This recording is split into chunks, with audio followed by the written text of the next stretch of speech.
Book of the Dead, just an invented Western title, needed to be properly translated. The main message I learned from doing it is there are no dead people. Death is just an abstraction. If you have a door between two rooms, you're never scared of the door. You're scared of what might be in the next room. There are many ways around the death part as being the scary thing. And when they analyze it, it's not morbid. It makes them appreciate every moment of life. In the Tibetan tradition, first you meditate on the certainty that I will die. Then the second thing is I never can know when it will happen. And then the third one of that is in the Indian literature, a lot of beings, bodhisattvas, high beings, have come from other planets. The Indian astrologers, who were also astronomers, they even had a heliocentric model earlier than the Egyptians. Many Buddhas of the Indian Renaissance of 2,500 years ago, they discovered transparent mass and energy.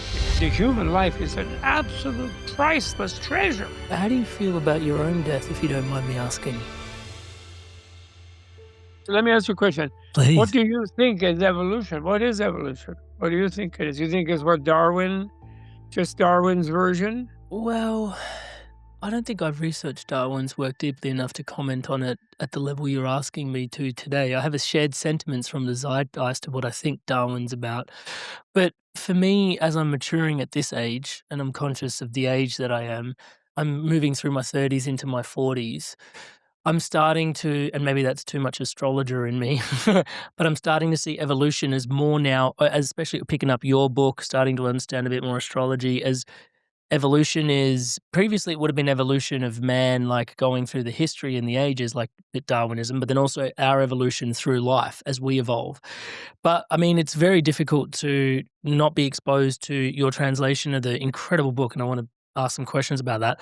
But start to look at evolution of the soul through the many different lifetimes that we live, but then also what is that one entire thing that is having this evolution and expression, and why is it doing what it's doing? Yeah, Very good. I don't Yeah, know. I don't know. that's Yeah. the whole thing. Well, Darwin was great, actually. He was a bodhisattva, definitely.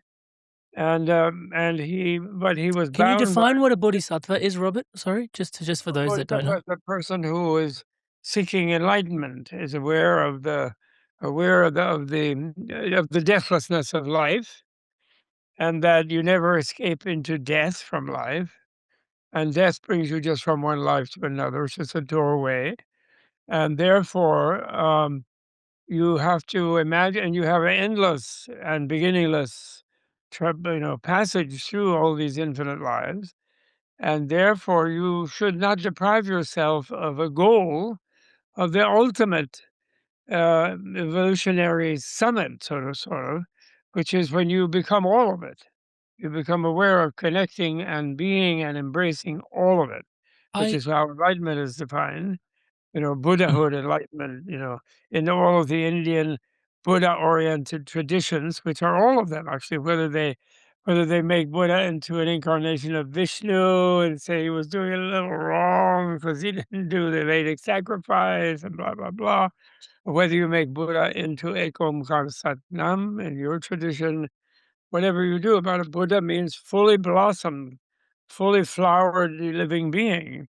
And that's a being who is totally love because totally blissed out and totally skilled and wise in expressing that to others. So wisdom and love, wisdom and compassion, total fulfillment in absolute blissed out, like you have a pink background to your bookshelf there, but the Buddha has a bliss background to all of life, and bodhisattvas also do. yeah. So I'm saying Darwin was, but he was forced to be British. He Mm. was supposed to be a doctor, a surgeon by his father, but instead he was bent on trying to find the path for the alienated Anglos to realize that they were part of nature and they were not somehow disconnected from it, nervously hovering under a notion of ultimate reality that might doom them to hell for having too much fun.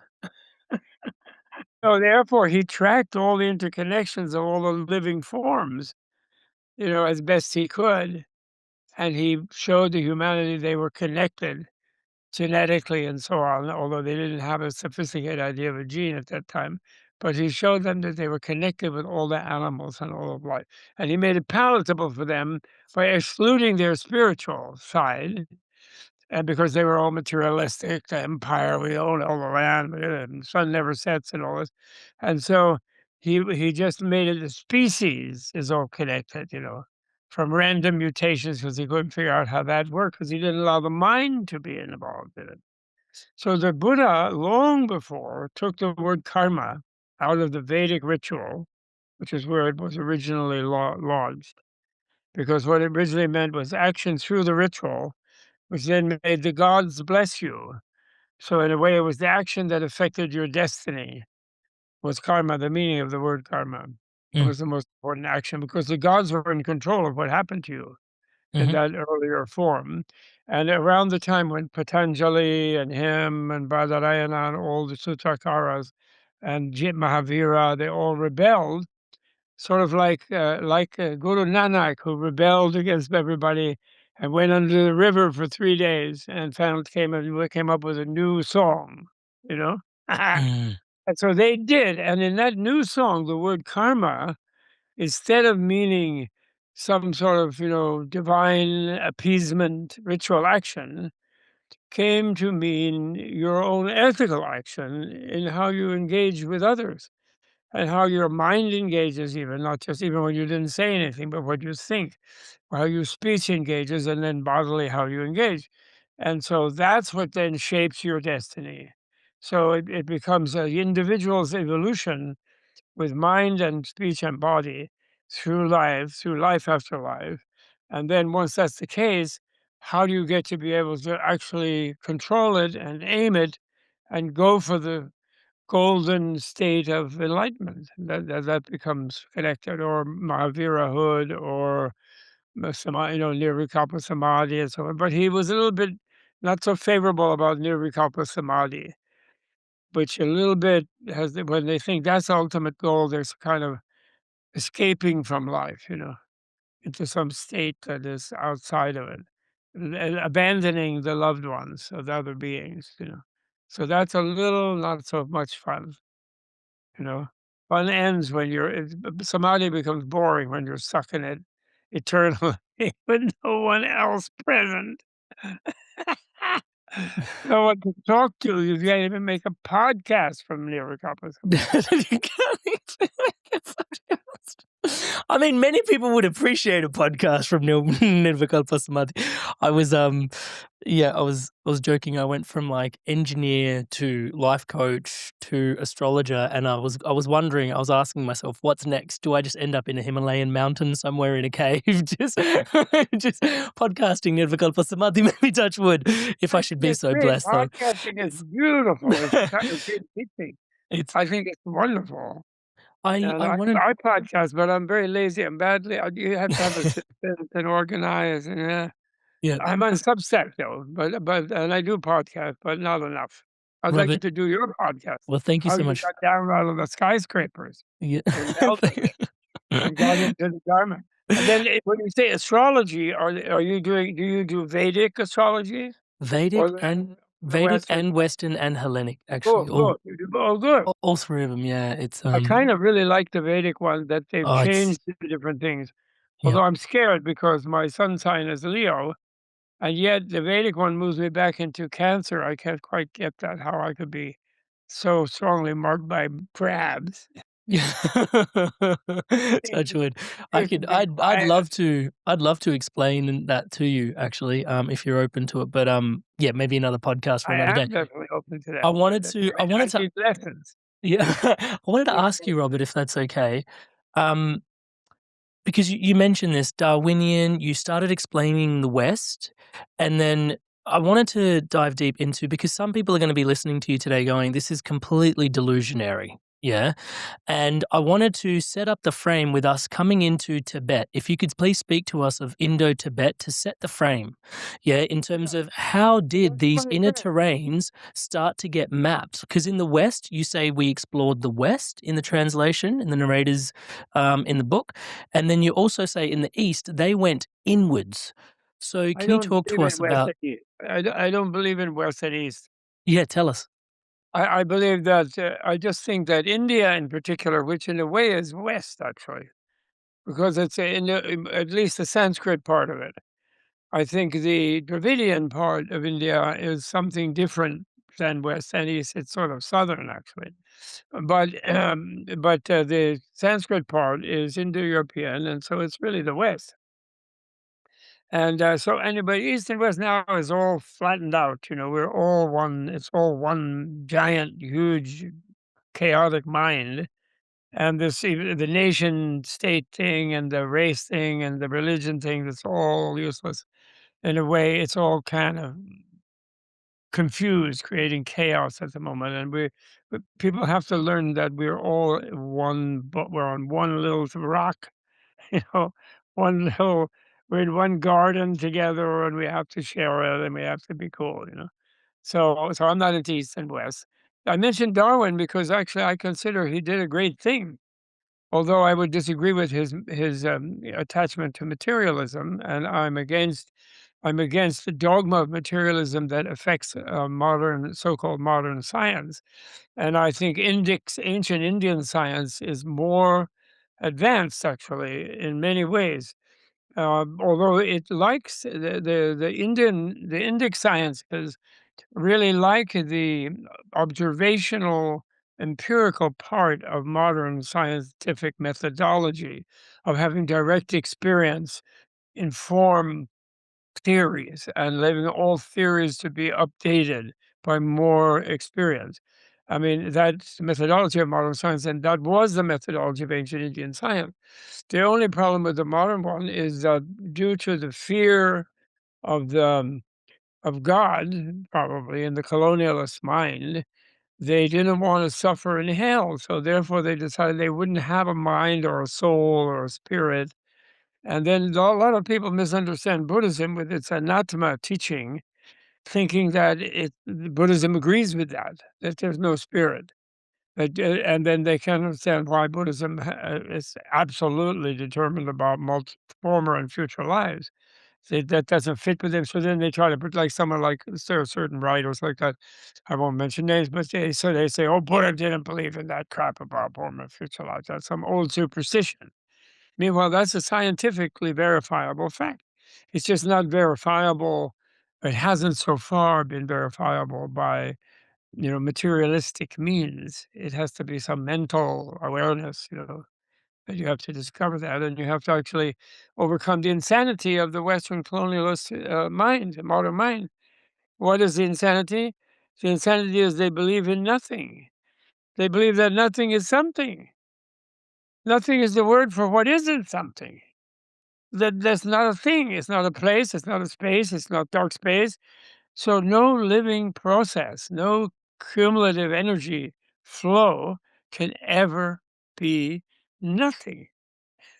Impossible. So it's insane to think that it couldn't be. Don't you agree? To think you can be nothing at death, and therefore there's no consequence to how you've lived or what you've done is insane. And it leads to psychosis that people think there's no accountability for whatever they do. Whereas if you live in an infinite flow of transformation, evolutionary transformation, which can become negative as well as positive. In other words, you could be reborn as a kiwi or a, or a kangaroo there in Melbourne. You could be one of the poor kangaroos running away from the firestorms, not just a human. You're not just guaranteed to always be human. Or you could ascend into the divine realms, but then you wouldn't necessarily enjoy that ultimately. You might want to come back to your own weird podcast.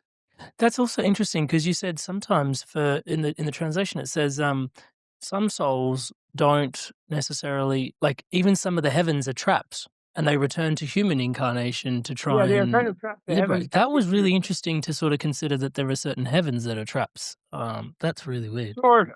Well, I must admit, because when I grew up, I really didn't like my church with that guy hanging there, on the wall. I didn't like that as a child. And I didn't agree that I had to believe whatever they told me when it didn't make sense to me. So it took me a lot of time to deal about the issue of gods and devils and sort of, and also the Buddhist world, the Indic world, which the Buddhists systematize, of course, very specifically of the realms of pure form, and the six desire realm heavens, and then the four formless heavens.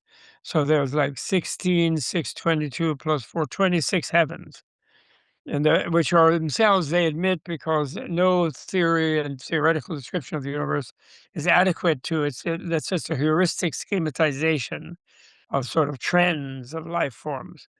And took me time to think that gods might be useful for anything.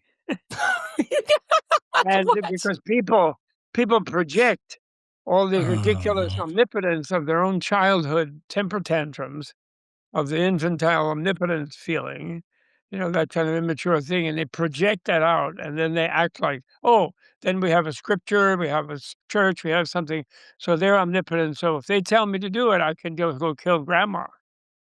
And that's psychotic, that's crazy. Do you know what I mean? You don't kill people. And no decent deity would ever tell you to do so.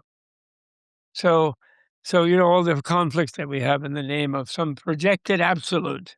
We're defending an absolute, and the absolute tells us we can bracket relational, obvious harm, and we can just ignore whether it's help or harm, whether it's friendly or inimical, and that ultimately it involves nothing anyway, so who cares? That's where the modern world is now. That's why we are not controlling the dictators and the oligarchs, not oligarchs, but oligarchs.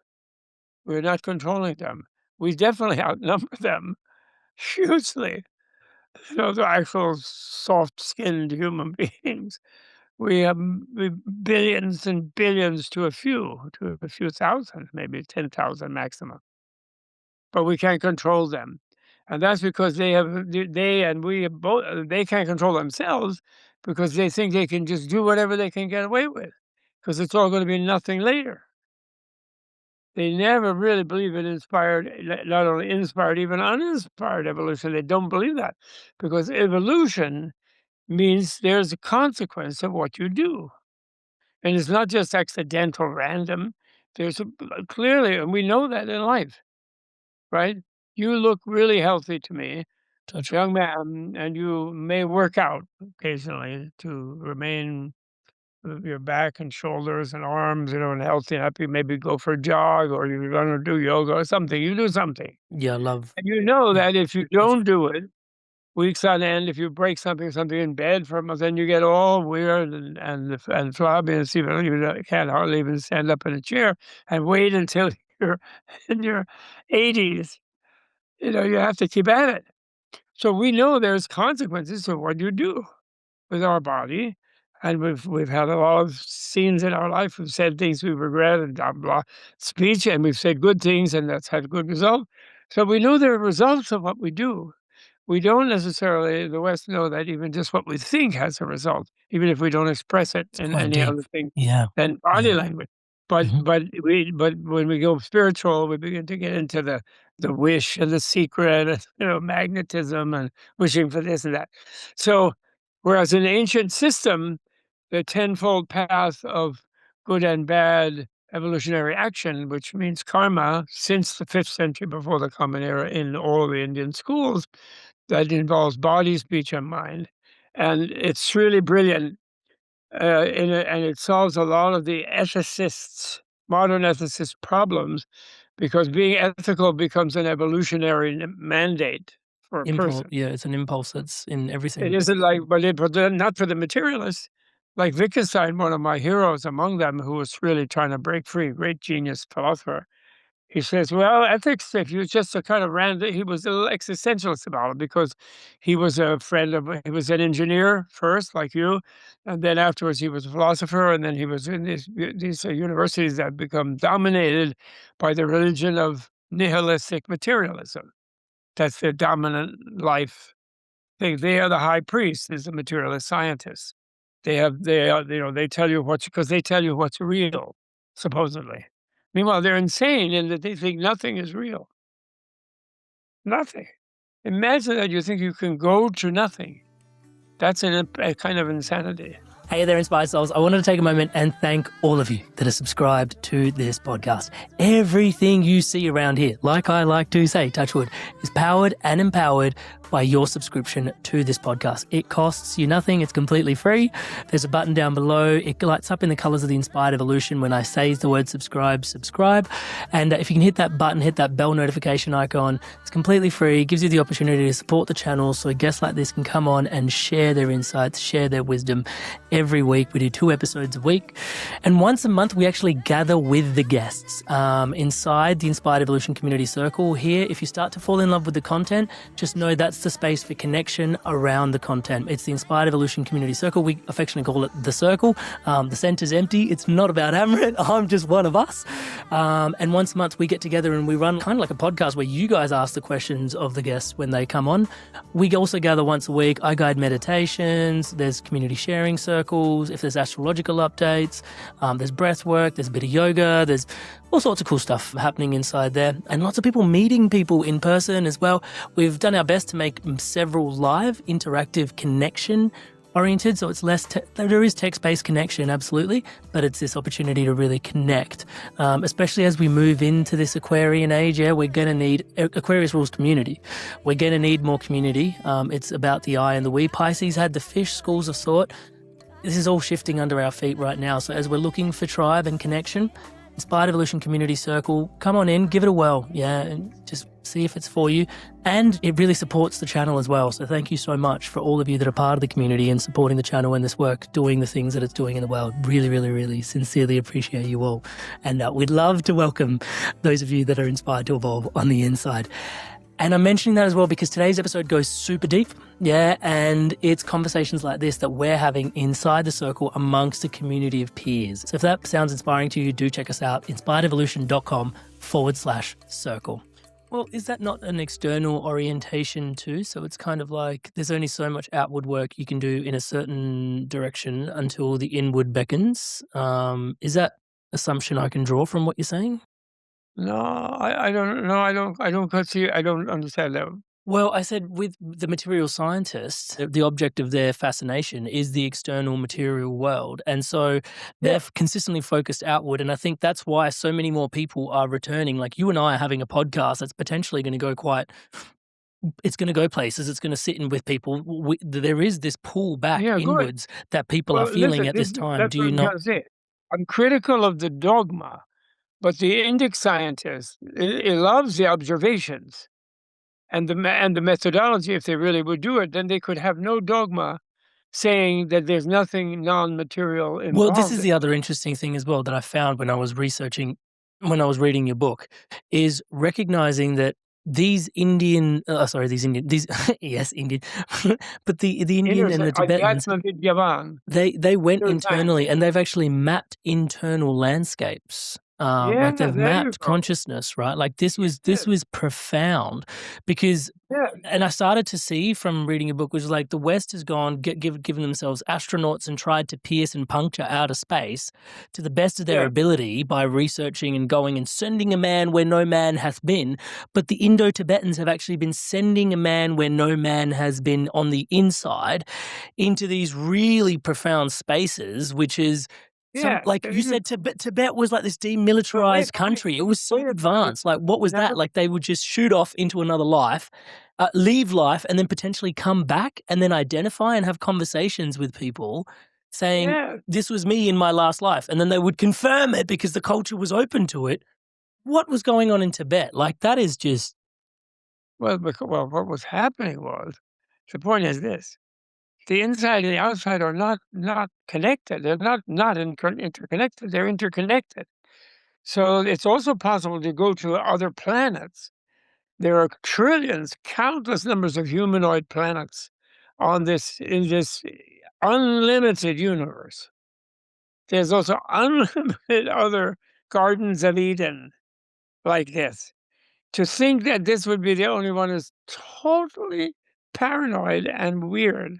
Nobody's looked at the night sky and seen this infinity of things, and then knowing what we know about solar systems and planetary bearing stars and etc., and thinking that this might be the only one. And SETI used to spend $2 trillion sending out Beatles music to Mozart and Ravi Shankar, and they hope for wait till somebody sends some back. It's crazy. Or even that stupid Musk. He thinks he has to have like he's going to put like data centers in space. It's going to put giant. It's going to pollute space with huge material objects that are not going to, of course, become junk flying around the planet and bounce onto asteroids or whatever. Instead of just go in a subtle body without having so much weight to lift, and goes find another planet. And actually, in the Indian literature, a lot of beings, bodhisattvas, high beings, have come from other planets and deities. And the Brahma of a particular planet, the Shiva, the Vishnu, the Krishna, they can go other planets where there are other humanoids. They have other Shivas and Vishnus and whatever. And there are, you can have, there's a kind of body, we call it the Maya Deha, the illusion body. Or I prefer to call it the magic body, because illusion is a little rude, because it goes with the sort of dualistic Sankhya idea that matter is female, and it's kind of it's an obstruction to the pure male spirit, the Purusha. It's a little bit Indian patriarchy in there. Can't avoid it. And so, no, we are avoiding. It's being avoided, definitely. It was much less in the Dravidian people and probably in the Harappan people, in my opinion. But Touch that's wood. just, no, never mind. I don't have a lot of good data, but on that. But never let data get in the way of a good theory, on the other hand. So one of my colleagues used to tease me that way. So he used to say that to me. So my point is that that's how to go to outer space, is to discover the reach of the imagination, and that the imagination creates things, and that, that wonderful Jewish guy, I love him, Yuval Harari, had to do Homo Deus after his Homo sapiens. Mm. He tried to do Homo Deus, but it was so boring because he's stuck. He knows his audience is a lot of materialists, so he was scared to kind of really go crazy about the Deus. Mm. Meanwhile, Judaism is the most magical of all the theistic religions. It's really amazing. Yeah, but he doesn't know that side of it. Mm. So he couldn't do Homo Deus, but we will be doing that. We have to do that now. Why? Because we can't. Did you, by the way, have you read, or do you know, as an originally Indian lineage person, although you may be generations in Australia, I have no idea, Mm. but did you read or aware of the book by Dalrymple called The Golden Road?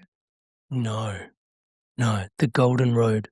Yes, it's about ancient Indian impact on Eurasia, all the rest of Eurasia.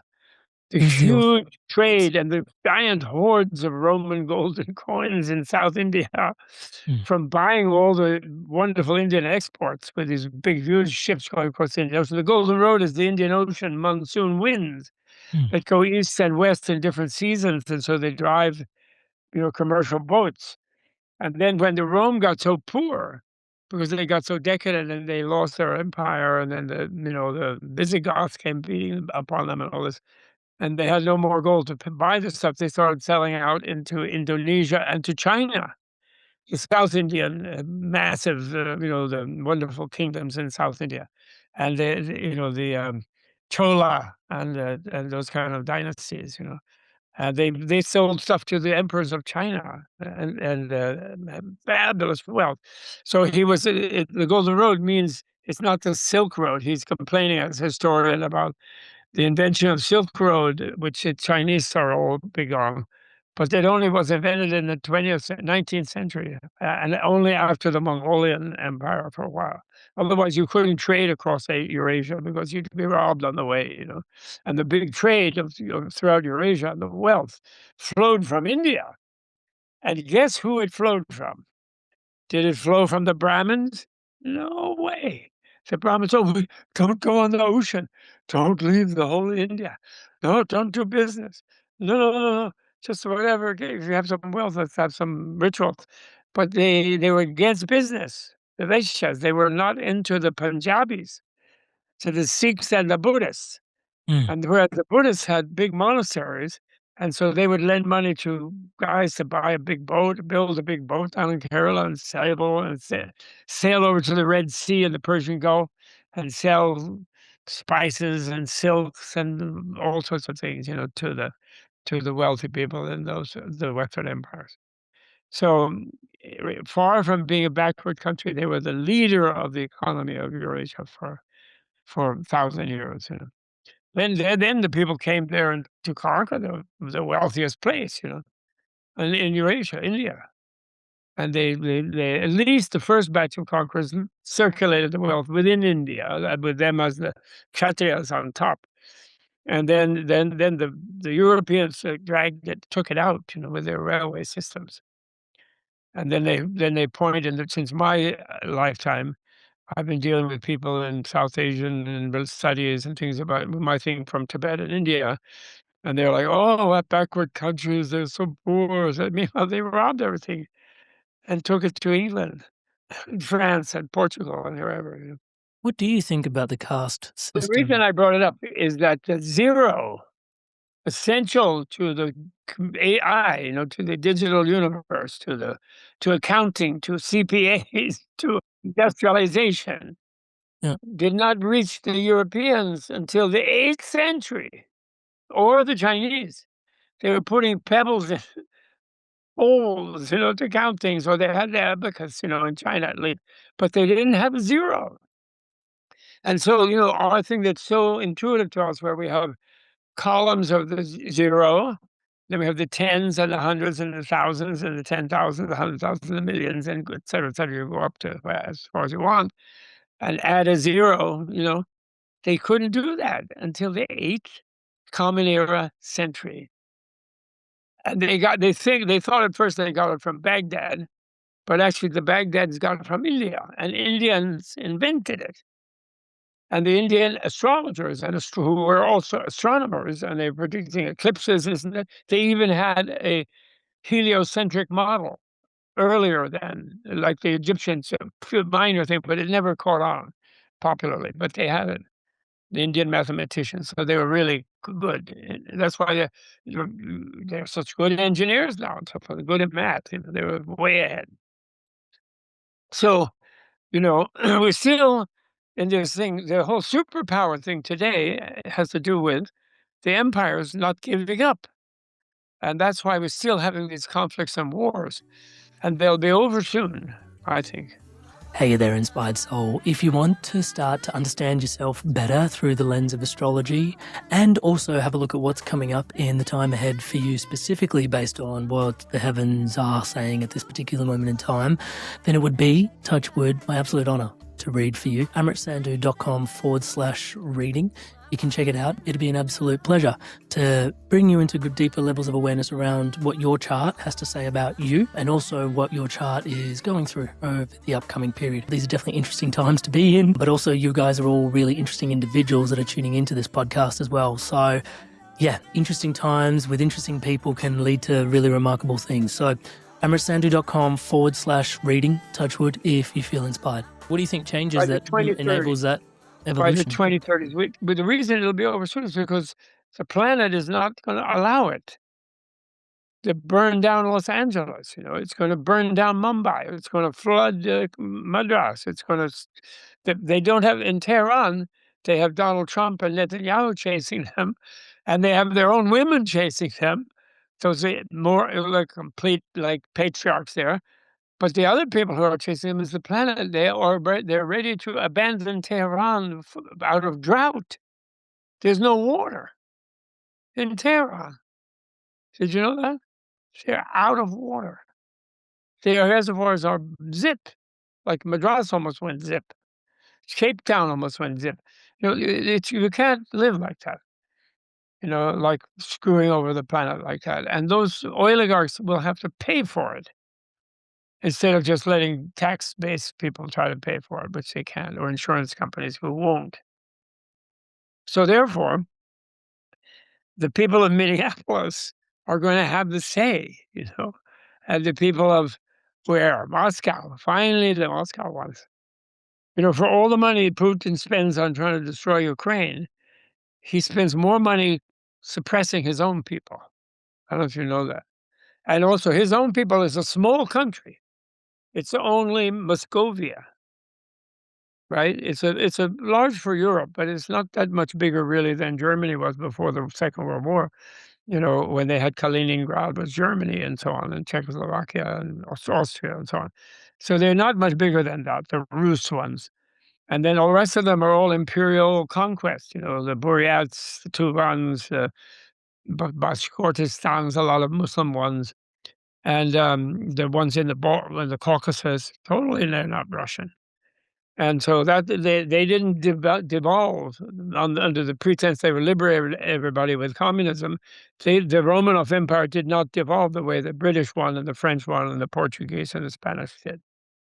And so that's why they're making noise, the KGB, and they're making a fuss, and trying to overthrow everybody because they're pissed off they're not a superpower anymore. Their economy is less than Italy. They're SARS and the Fabergé eggs and all the SARS and the Fabergé eggs and all the things and all the things and all the things. Such a bright guy. I like Modi personally, but he's a pain too. But he's really stupid sending 10,000 Indian workers up there who are getting shoved into the front trenches. Of course, they're not going to just work them. Putin is demented and insane about the Ukraine. Because Kiev was the main Rus center, actually, not Moscow. Kiev was in the ancient time, but never mind. Anyway, never mind that. But I'm just saying that the people cannot be bamboozled and crushed and murdered by these crazed would-be dictator people that can't last. And all of it is not really their fault. It's the militarized structure of the colonialism that is not still fully devolved. Yep.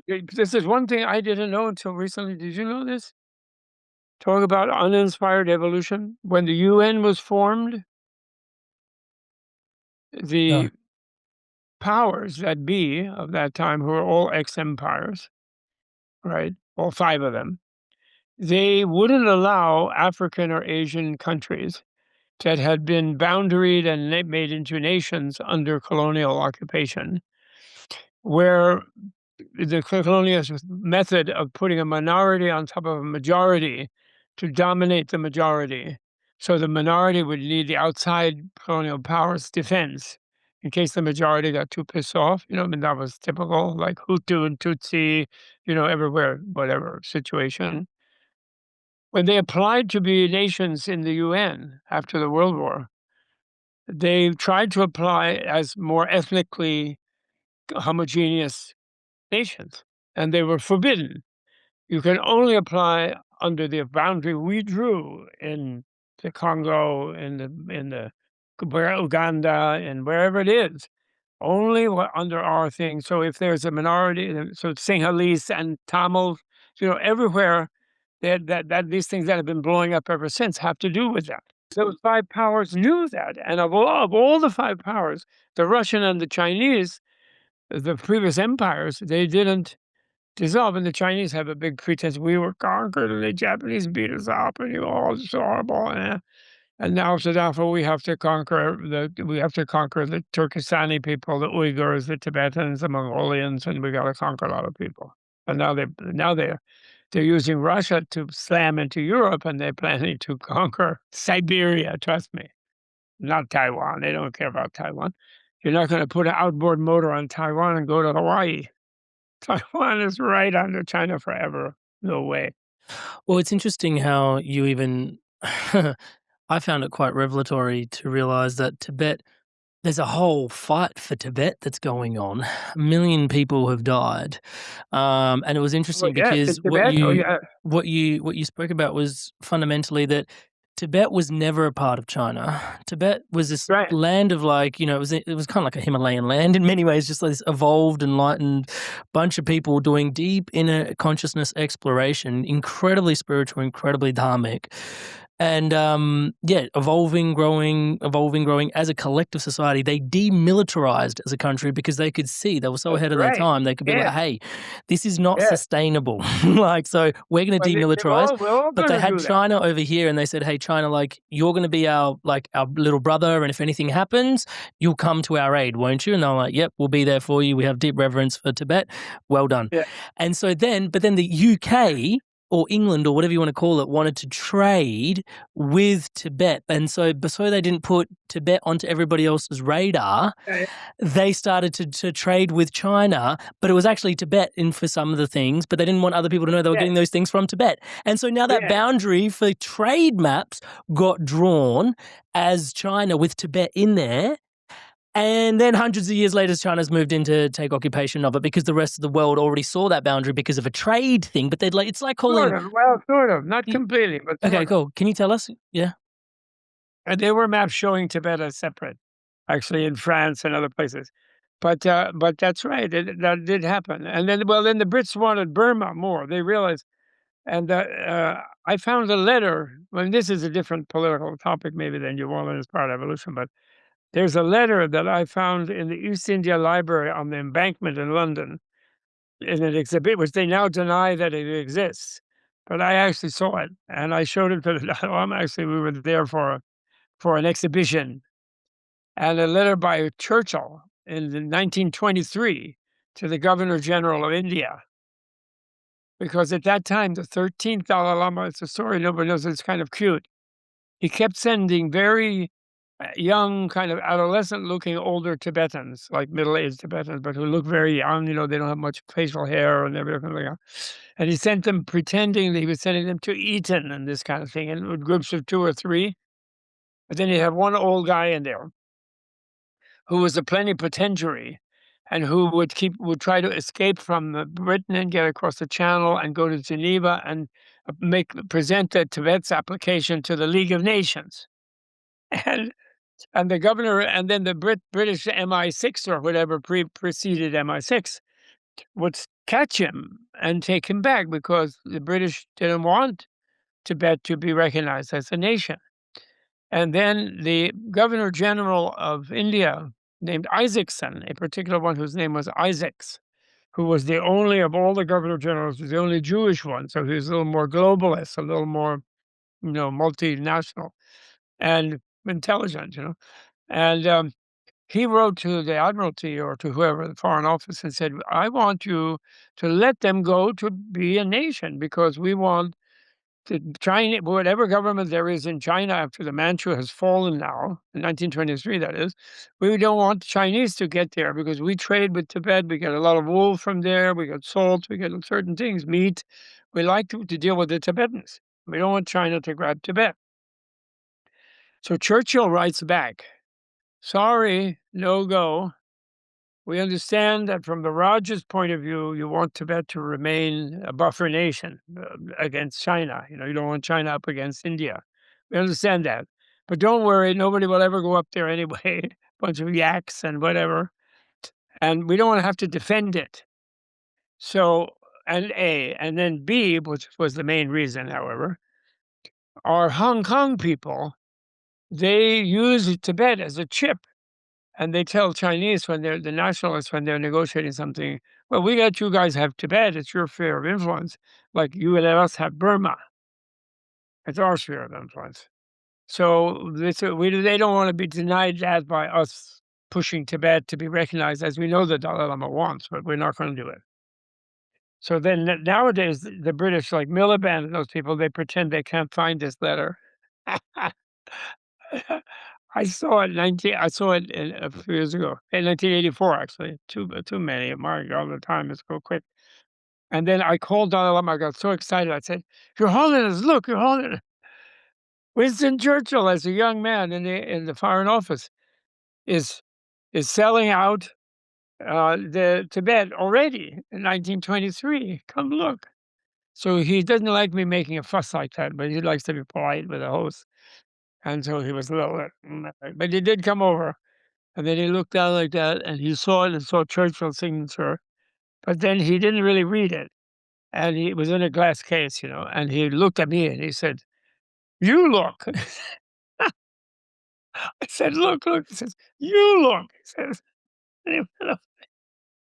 like it wasn't news to him. In other words, wasn't news to them, and he wanted to be polite, which is his job, as the responsible one.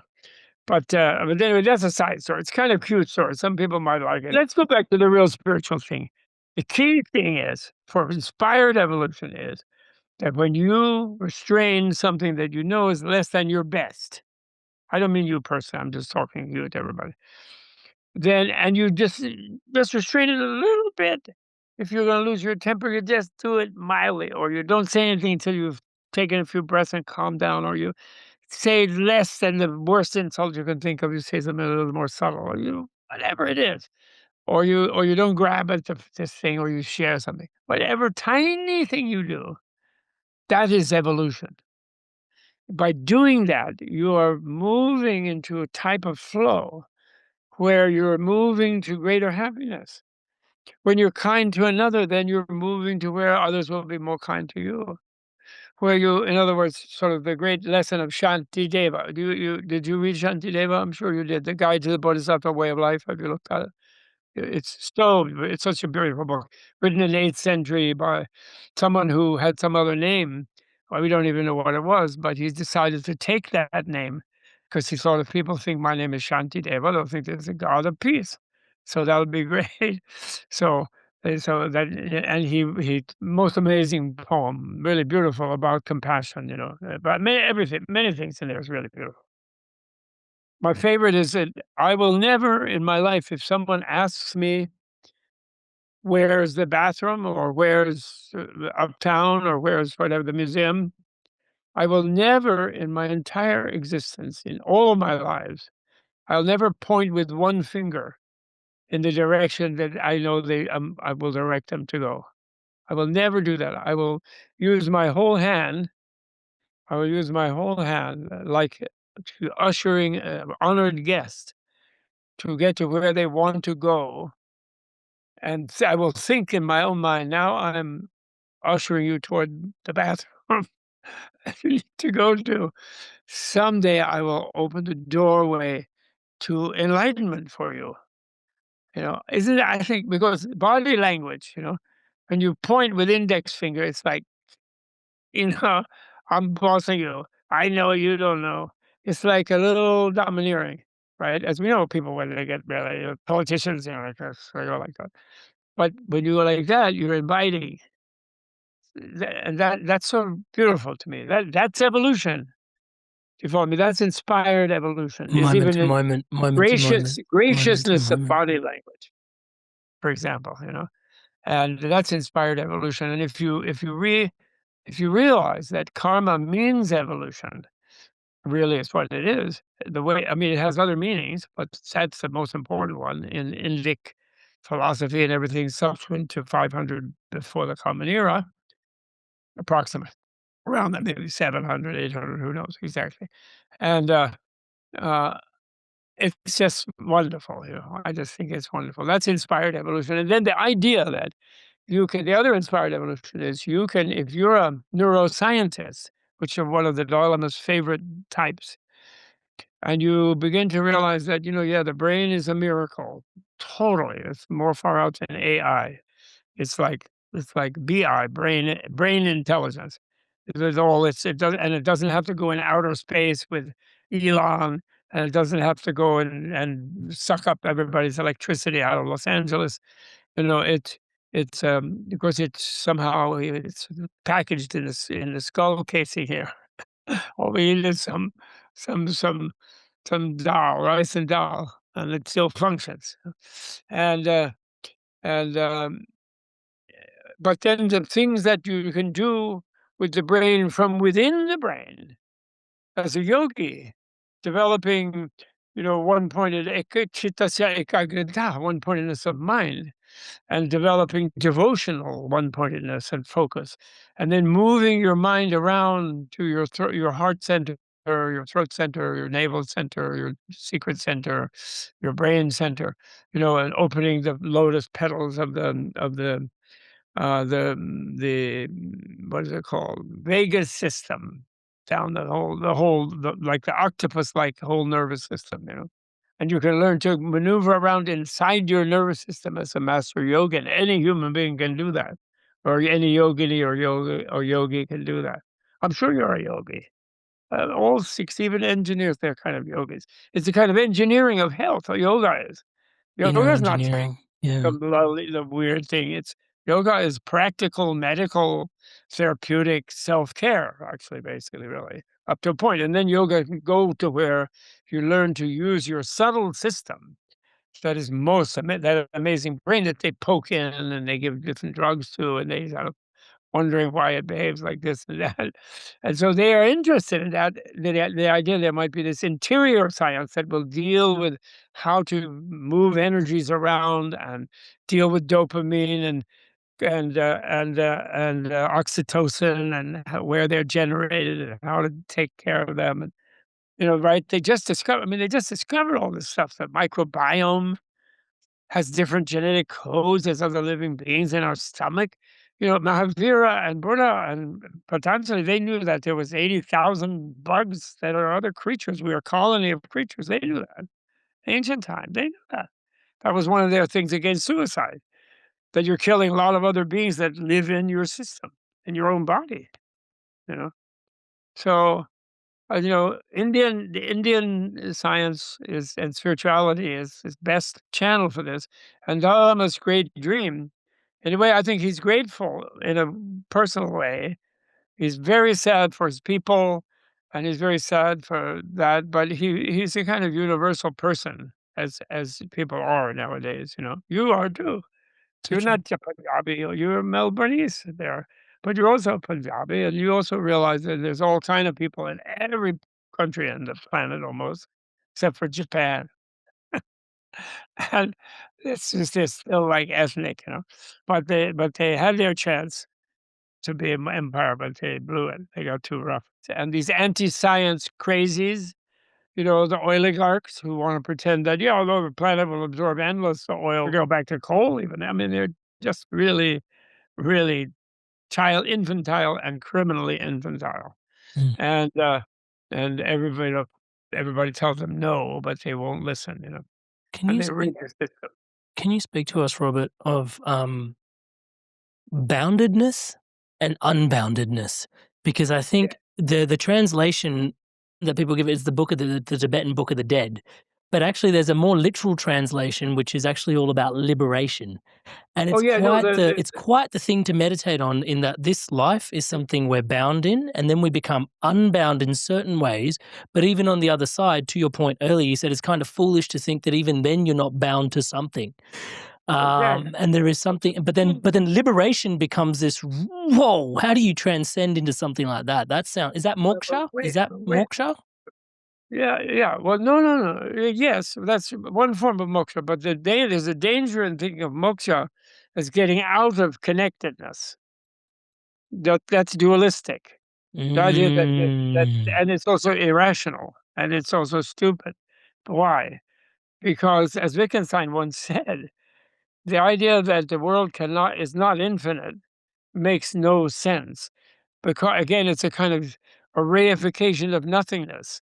Because to be limited, you have a boundary, and you're limited within that boundary. But a boundary always has something on the other side to be a boundary. If you have a boundary, supposedly, and there's only nothing on the other side, then it's not another side.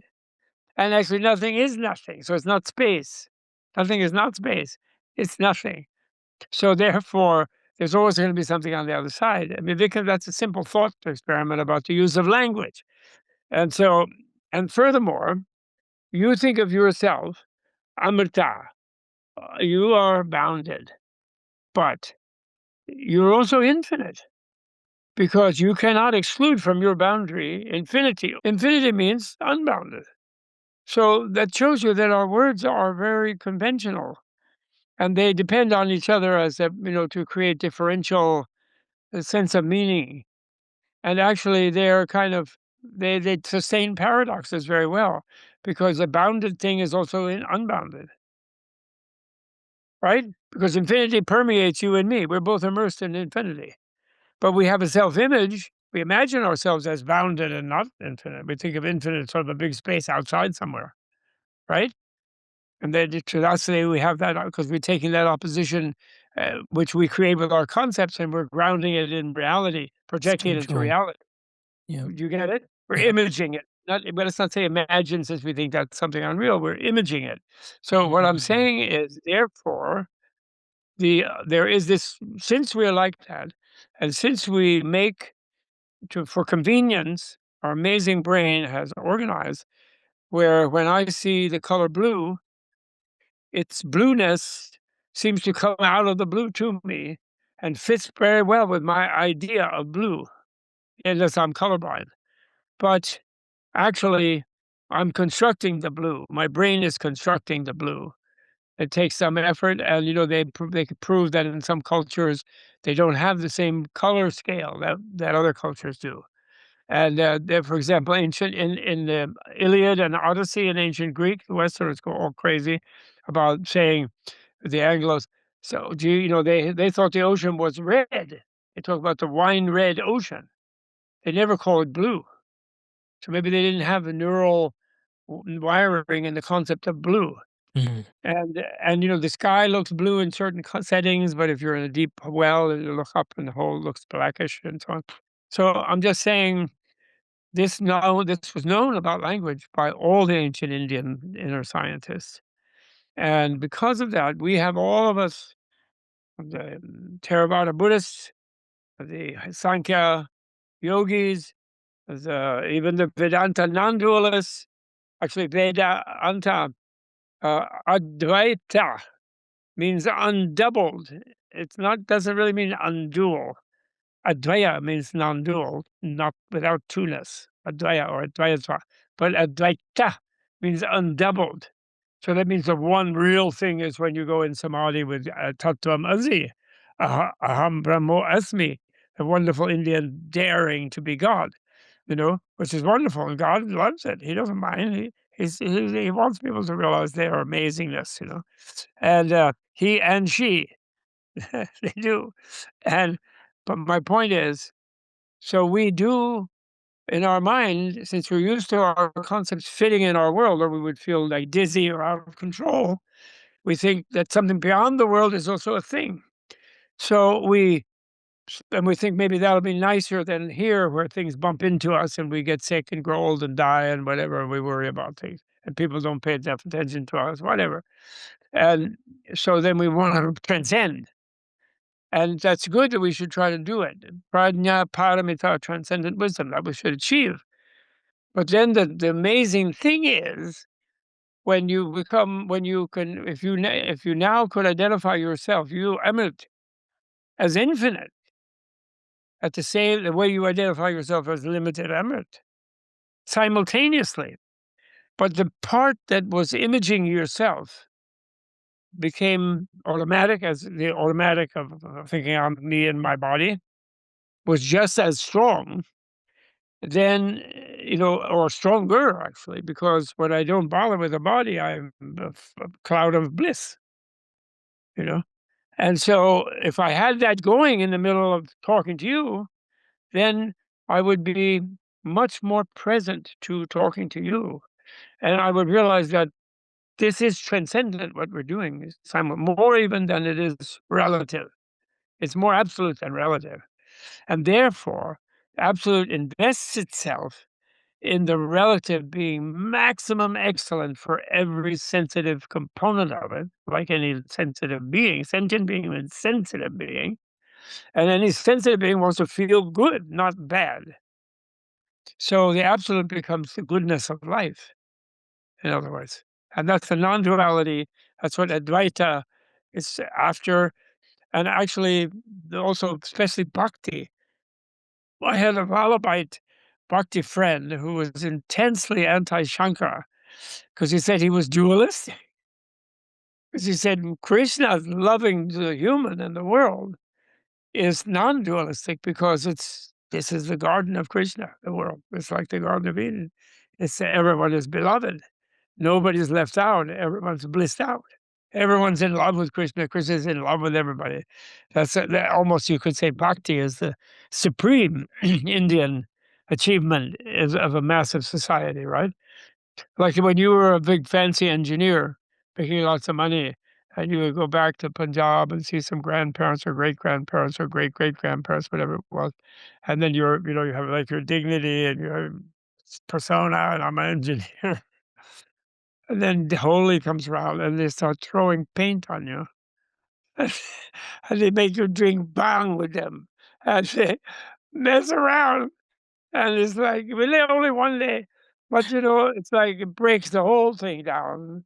The humanness and the beauty of things, and then you come your color with flaming colors like some kind of super hippie. I Yeah, mean, really, the Sikhs are a little bit more gracious. They say we live 4 days, not just 1 day. totally great. Totally good. So anyway, so that's the thing. And I love it, inspired evolution. I really do. I really like it. And I think that Guru Nanak, for example, what does Guru Nanak do? He wants to feed everybody. Do you know my friend Hanuman Das? No. He's also Punjabi Sikh originally. He's an English citizen, British citizen, and he lives in London, base, but he goes all over the world, and he has sort of a huge free kitchen that he moves around with him and his volunteers. And they were on the Polish border for Ukrainian refugees at the beginning, and they tried to go to Gaza, but they were in the Gaza flotilla, but they were kicked out, and they went everywhere where there's some catastrophe going on. I think they tried Darfur. I forgot. I don't know how huge he got, but and I visited him. I just meet him personally, and then I visited him, one of his food bank things in London, in downtown on the street. He had a permit, and people were in a long line. Some of the junkies were fighting each other, but they were staying calm, and then they were feeding them. I got in the line, an apron, and I was like feeding, but then didn't do it right because I was out of a bag of different breads. I was picking one and giving it to people, and they said, "No, don't do that. They like to pick their own." And they put on a little glove, they make them put on a glove, and then they go and pick their own little piece of bread so they feel independent picking. And I didn't, so I was learning. So I haven't done that much. I'm an ivory tower wasted person reading old texts. But I really love that sort of thing. That's what's going to happen in the 2030s, I think. Don't you have, in your Vedic astrology, don't you have, Mm. this is time of Rahu? We're moving into a very interesting time. There are big shifts underfoot in Vedic and in Western, and in numerology. I mean, on all fronts, it's an unprecedented time. It's The what? yeah, What? and 2026 is really tough, yeah. yeah, well, yeah, 2027 we start to grab a bit more of a grapple hold, and then 2032, to your point, 2032 is like this. We open up into some really nice clean air. It looks like, Yeah, but that's what I think. it's an interesting way there. Let's just put it that way. There are lots of things happening across all modalities that, I mean, it all boils down to the same truth at the end of the day. It's an interesting, yeah, there's a lot of interesting angles and lots of interesting placements. Can you speak to us, Robert, of the importance of the moment of death? Because it seems like in the Tibetan Death is system, what they look totally at, there's important. this, the whole thing is focused on this singular moment in time when you will I know. transition. But listen, going back to that you mentioned, that's right. Book of the Dead Yeah. is just an invented Western title based Mm, on the first Anglo who translated it was an American guy, Evans Wentz. And he thought there was such a thing as the Egyptian Book of the Dead, so this must be that. mm, So he called it the Tibetan Book of the Dead, but they ah, don't have that word. And in fact, I was forced by my guru, mm, who was so omniscient, he had a 20-year time lag. mm, In the '60s, he gave me a Tibetan copy of it, of the original in Tibetan, which yeah, I didn't want because it had been translated and I was studying other things, and I kept putting it back in the library on the shelf, and he kept insisting and giving it to me and saying, "You're gonna need this, and you need this. This is important, and you keep that. I'm giving you this from the library, and keep it and take it with you," etcetera. And "No, I don't need it." But then later, someone said, "Will you do a new translation?" A publisher did in the '90s, '80s. And I said, "No." First, I said, "No, I don't want to do it." And then I thought, "Oh, no, he said they needed it." And I remember I still had the book. I said, "Well, okay, let me look at the other translations and look at the original." And then I studied, then I realized, of course, it needed to be properly translated as not some weird thing, but a really useful thing that it is, incredibly Totally. useful. And then Mhm. I used to say it, I used to, when I finished Well, doing it, talking sorry to interrupt, but talking about the usefulness of it, just reading it, it is a transformative text. There's like a whole different types of text that like there are categories of text, and then you speak about this category of text is the type of text whereby the reader is transformed just through yeah, literal reading of the text. This is a type of art form that this body of text totally, has. And I'm like, whoa, the totally. sacred art of writing. Like, what are we? Incredible, incredible. That's Touchwood. right. That's right. It's pure Amrita. It is Touch, Amrita. Touchwood. It is totally Amrita, deathlessness. Because that's what I used to say to people when I would do a talk or I did a book tour for it, just on myself. They didn't. It was a backlist book. It's by far it's sold over my translation has sold 1,000,000 copies more. I don't know exactly how many in many languages, even though there's 2 or 3 other versions running around because it's a captive market. Everybody dies and everybody loses loved ones.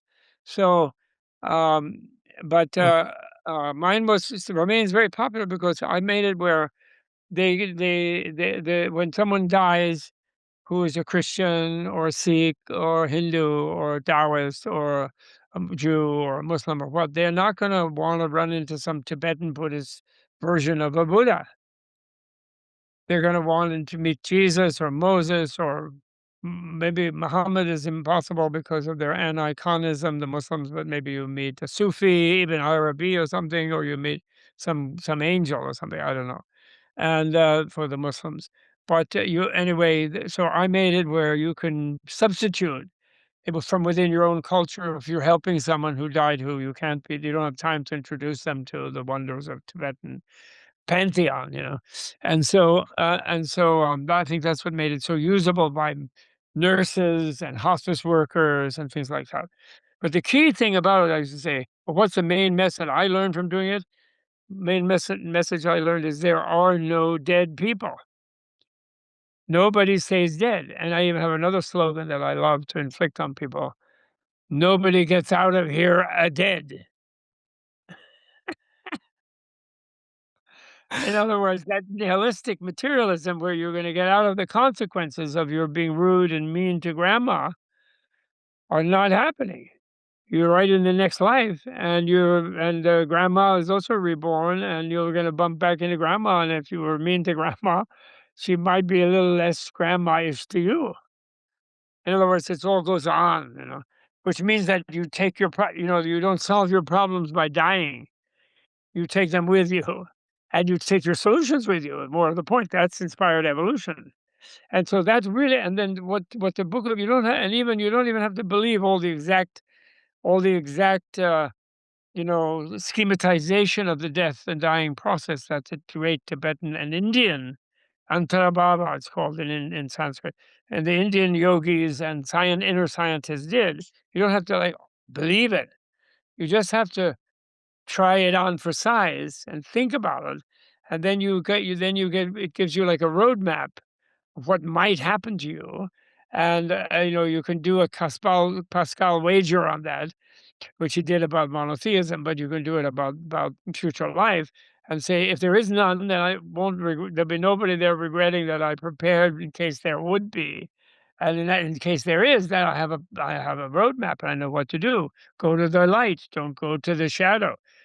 Go to the loud noise and to let it pierce you through, and don't try to hide from it. Don't shrink from things. Don't let fear happen to you, because in that between state, it's like a dream. Nothing that happens to you in that mid state is going to really hurt you. It's just like a dream hallucination, and you stay cool and calm and loving, and then you're going to want, when you re-embed in the life form, you're going to only be attracted to non-fear generating life forms. You're going to go for beauty, and you're not gonna be afraid of ugliness and so on.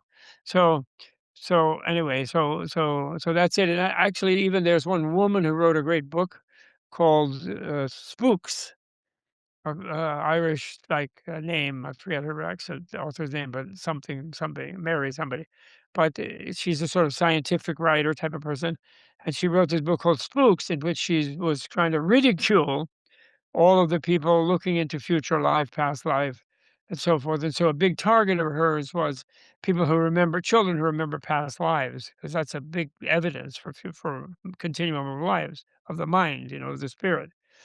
And so, so to spoof that, she went to India and she traveled in some of those cases that get into the papers, where a girl from Lucknow asked to be taken to Mumbai and then walks into a family eventually when the Lucknow family finally takes her, and she recognizes everybody by name, and she tells them where there's a treasure buried in the garden that grandma did, and she was the grandma, type thing. There's a lot of those things that happen. And she became actually impressed by it, and she mentions, actually, this was so real, I couldn't think of how it was faked. And also, they had no motive to fake it because she didn't get anything out of the new family, and the old family was bothered by it in a way, but since they believe it's possible, they still catered to it to make her happy. So it's no, in other words, they don't have a motive to be trying to deceive anybody. There's one newspaper article maybe, but they don't get famous. And but she says that nobody knows the mechanism. She says the mechanism. So I wrote to her publisher and I said, I want her to have a copy of my Book of the Dead translation, or Book of Natural Liberation translation. But they didn't write back to me, and I didn't track her down. I got just too busy, didn't follow through. Some people Because it carry shows you this. the mechanism Some very usefully of how to get reborn. Yeah, well, And how important is it? that moment of death is just so instrumental Yes, in terms of setting the trajectory of how you navigate the afterlife. Which, I mean, maybe you could the introduce the word actual moment Bardos of to death. us. What does The Bardos even moment mean? of death is where you become you become infinite. You become deathless. You totally become infinite. You become Brahma, you become Prabhasara, clear light, which is But there's actually also the mystical. on your way there are all these Bardos. Can you describe Yeah, what the Bardos are? there's gradations and you get toward that. But when you go there, you think you're passing out or you're being destroyed. A threshold is a kind of darkness experience, like a nothingness type of thing, and you might be frightened by. But then even more powerful than that is a blasting where you're like beyond sun, moon, you're like an infinite peaceful energy, but peaceful, but infinite. You're true Amrita. But you're not prepared to welcome that unless you have been a yogi and you have experimented with getting very used to letting go by having a deep faith in the nature of reality, that you cannot be tortured or destroyed ultimately. That the ultimate reality is sheer goodness. That is the basis of it's called Prabhasvara in Indian Sanskrit, and which means which is translated as clear light, but it's like Einstein's light.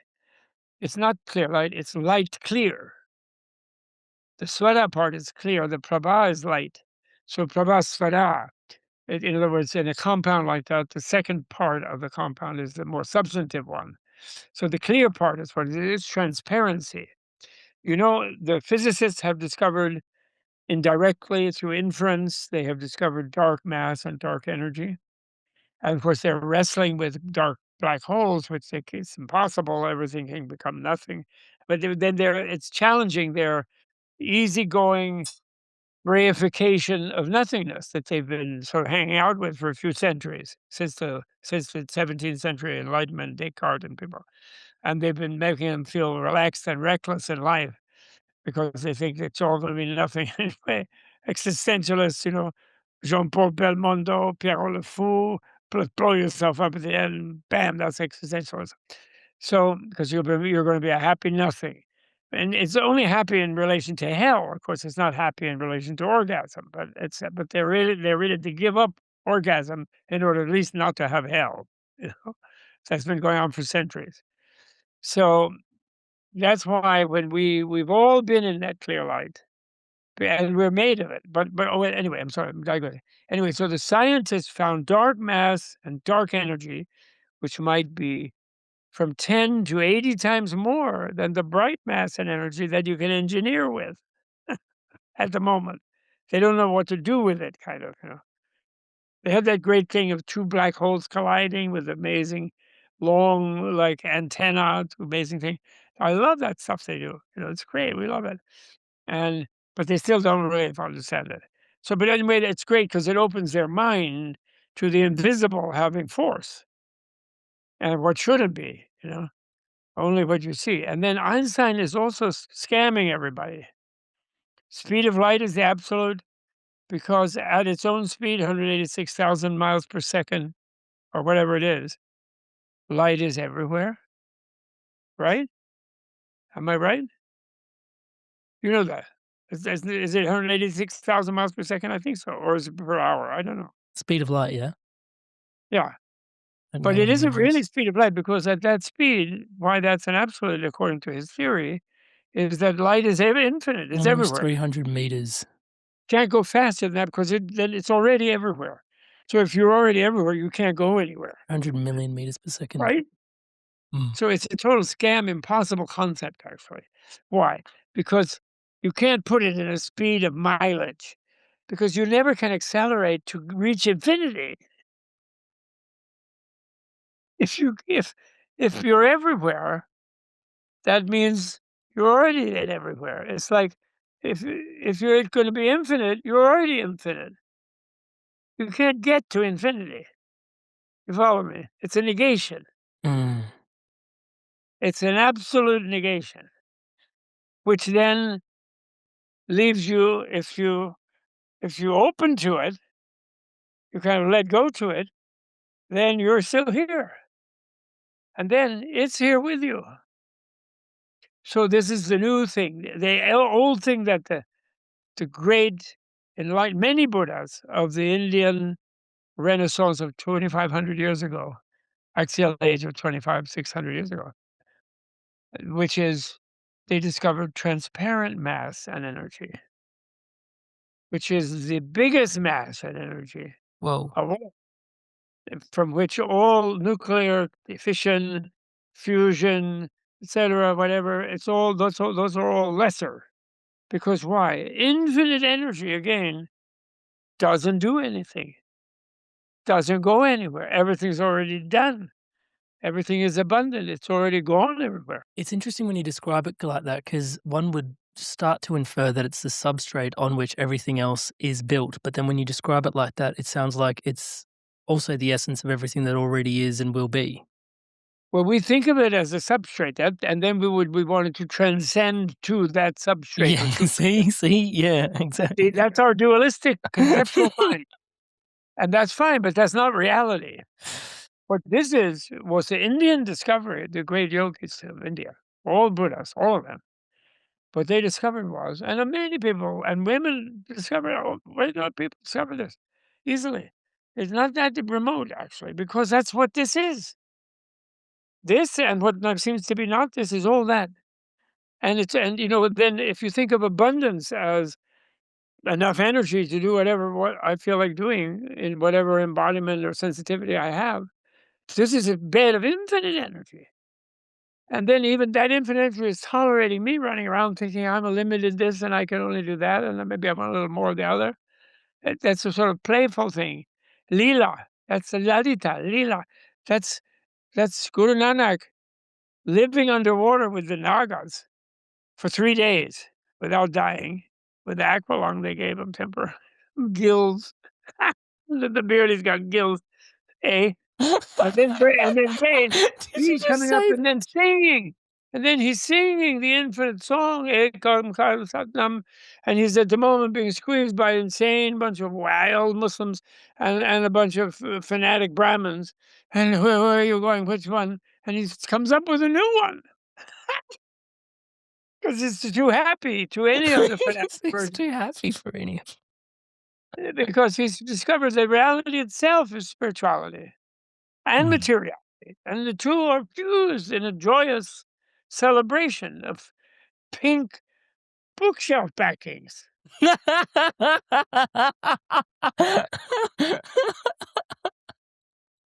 What do you think? I think you're going to end up giving me Vipassana. a complex about my bookshelf, Robert, if we mention it another time. Vipassana. So it isn't a substrate. It's thought of it because it's non-dualistic. What do you... And then because of that, realize this, because of that, they knew there was no nothing to be scared of. And there's no abyss of nothing to be scared of. And so they were free to use zero in their mathematics to make it more convenient dealing with huge quantities and massive numbers, astronomical numbers. And they then could do more counting and number. And the word for zero is shunya. Shunya. And that's the word for emptiness in Buddhism, famous Buddhist emptiness, shunyata. And ness is the ta, right? Shunyata. Did you learn some Sanskrit? Then you Yeah. know. In Look, the way we see shunya as well, has emptiness, also has silence in there as well. The silence in there as well. shunyata. And then, but shunya comes in from the root shri. And the root shri means to swell, and it's actually cognate with other Indo-European language like German and English, to swell. And it's the kind of emptiness, in other words, where a seed is moistened when it falls in the soil from the tree or wherever, and then it swells up, and then in that open space inside, the germ of the tree can start producing the gene of the tree of the seed can start producing the building the Beautiful. fiber, the mycelial connection, etc., and and make the bush or the tree or the plant. So it's a pregnant emptiness, in other words. Garbi, garba, which means womb, is also sometimes used. Buddha garba, they say everyone has Tathagata garba. And that's that emptiness is an openness to be your infinity. Since you are both finite and infinite, don't be trapped just to think you're only finite. You have to go find an infinity, because you can never reach infinity. It can only be real or have any reference if you're already there. Please follow me. I do a little bit. That clear mass, that transparent mass and energy is already here, and it calms everything down. Then we don't need to conquer everybody else. We don't need to burn more and have more money.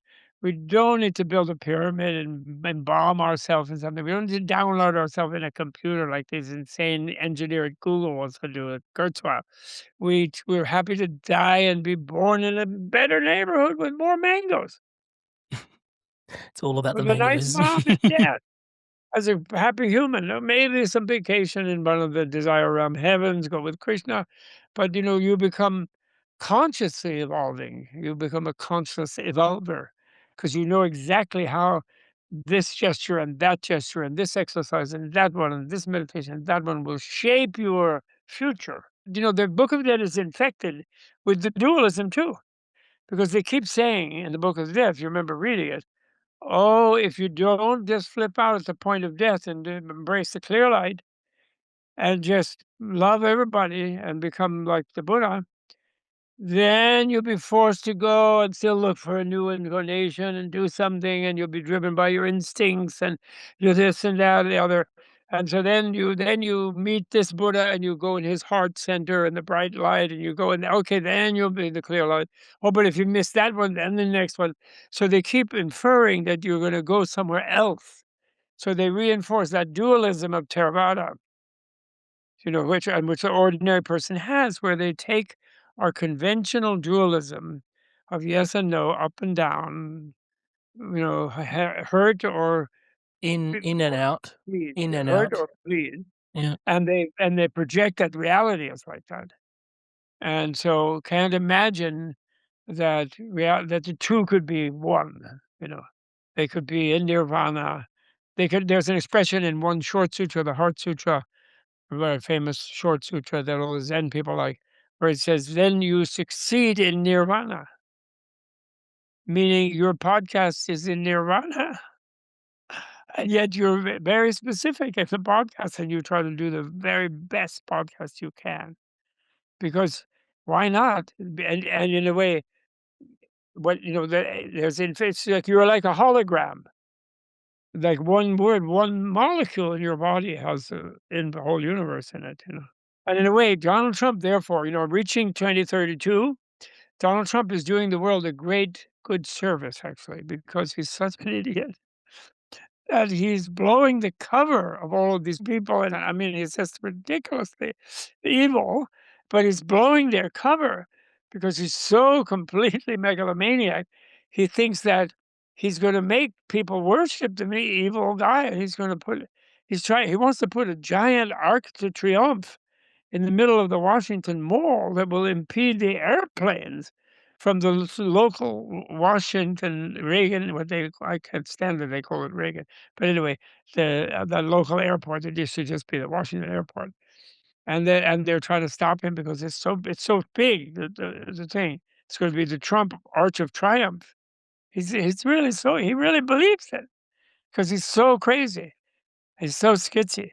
And but that has been great because in a way it has exposed Putin, it has exposed the oligarchs, it has exposed all of them. And their mistreatment of women, their patriarchy, their violence, and he's totally exposed it. And he's gotten the good people of Minneapolis out the street, and New York and Los Angeles and everywhere. And that will eventually, the tech bros, the insane Musk and Thiel, the two worst ones, and Zuckerberg, those are the three worst. And they are, desperate that he not get unseated from the House in November, because they will immediately impeach him, of course, if they're the majority. And if he's unseated in both houses, the Senate will convict for sure, if it's a majority. Even they try to because it's too destructive. I mean, the tariffs.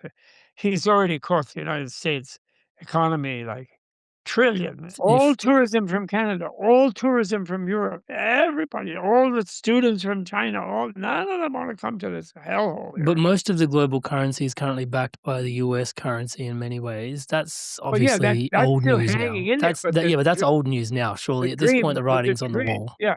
But China's dream of replacing it with yuan, of course, Russia is tiny economy. It's like less than the state of California. It's Where tiny, do you see it nothing. going potentially? What? Where do you see it Well, going? he won't have time to completely destroy everything. And actually, we do have that constitution that if it was enforced, he would never have been elected the first time. I He's can't just believe someone crazy. that got impeached got voted back in. I just don't know how you Exactly. do that. Well, Which is that's fun. McConnell. As an engineer, I like to bring everything back to first principles. And I'm like, we already removed this part that wasn't working in this engine, potentially. We decided it wasn't working. Let's just say it. Let's just be politically correct. We decided it wasn't working. And Yeah. we turned the machine back on, and let's just put that old part back. What? Isn't it just like, what? Wait, It was what? the worship of money. It's the worship once you don't have a future life and you're a reckless existentialist, and then you want to get as much pleasure as you think you can get in this life, then if you have $1 trillion, you think that's going to be the greatest pleasure. Actually, the rude shock when they get a few billion, even 1 billion, is a horrible burden. The sociologists and psychologists who study happiness, finally, they're doing it a little bit the last few decades. They realize that past a certain level of income and wealth, you're not happy actually, because then you get so many hangers on and all the people hustling you, and you get so paranoid you're gonna lose it. And it becomes, and you lose your close relations, and you get paranoid, think everybody just wants their money, and they mostly do. And it's awful, actually. It's every billion is another 50 people you have to employ and fear. And a guy like Putin, he's most scared of his closest colleagues. That's the people he's most scared of, are the close ones. Trump always fires them because he's most scared of the ones who are closer, because they're the ones who can get him, he thinks. He's not scared of some faraway one.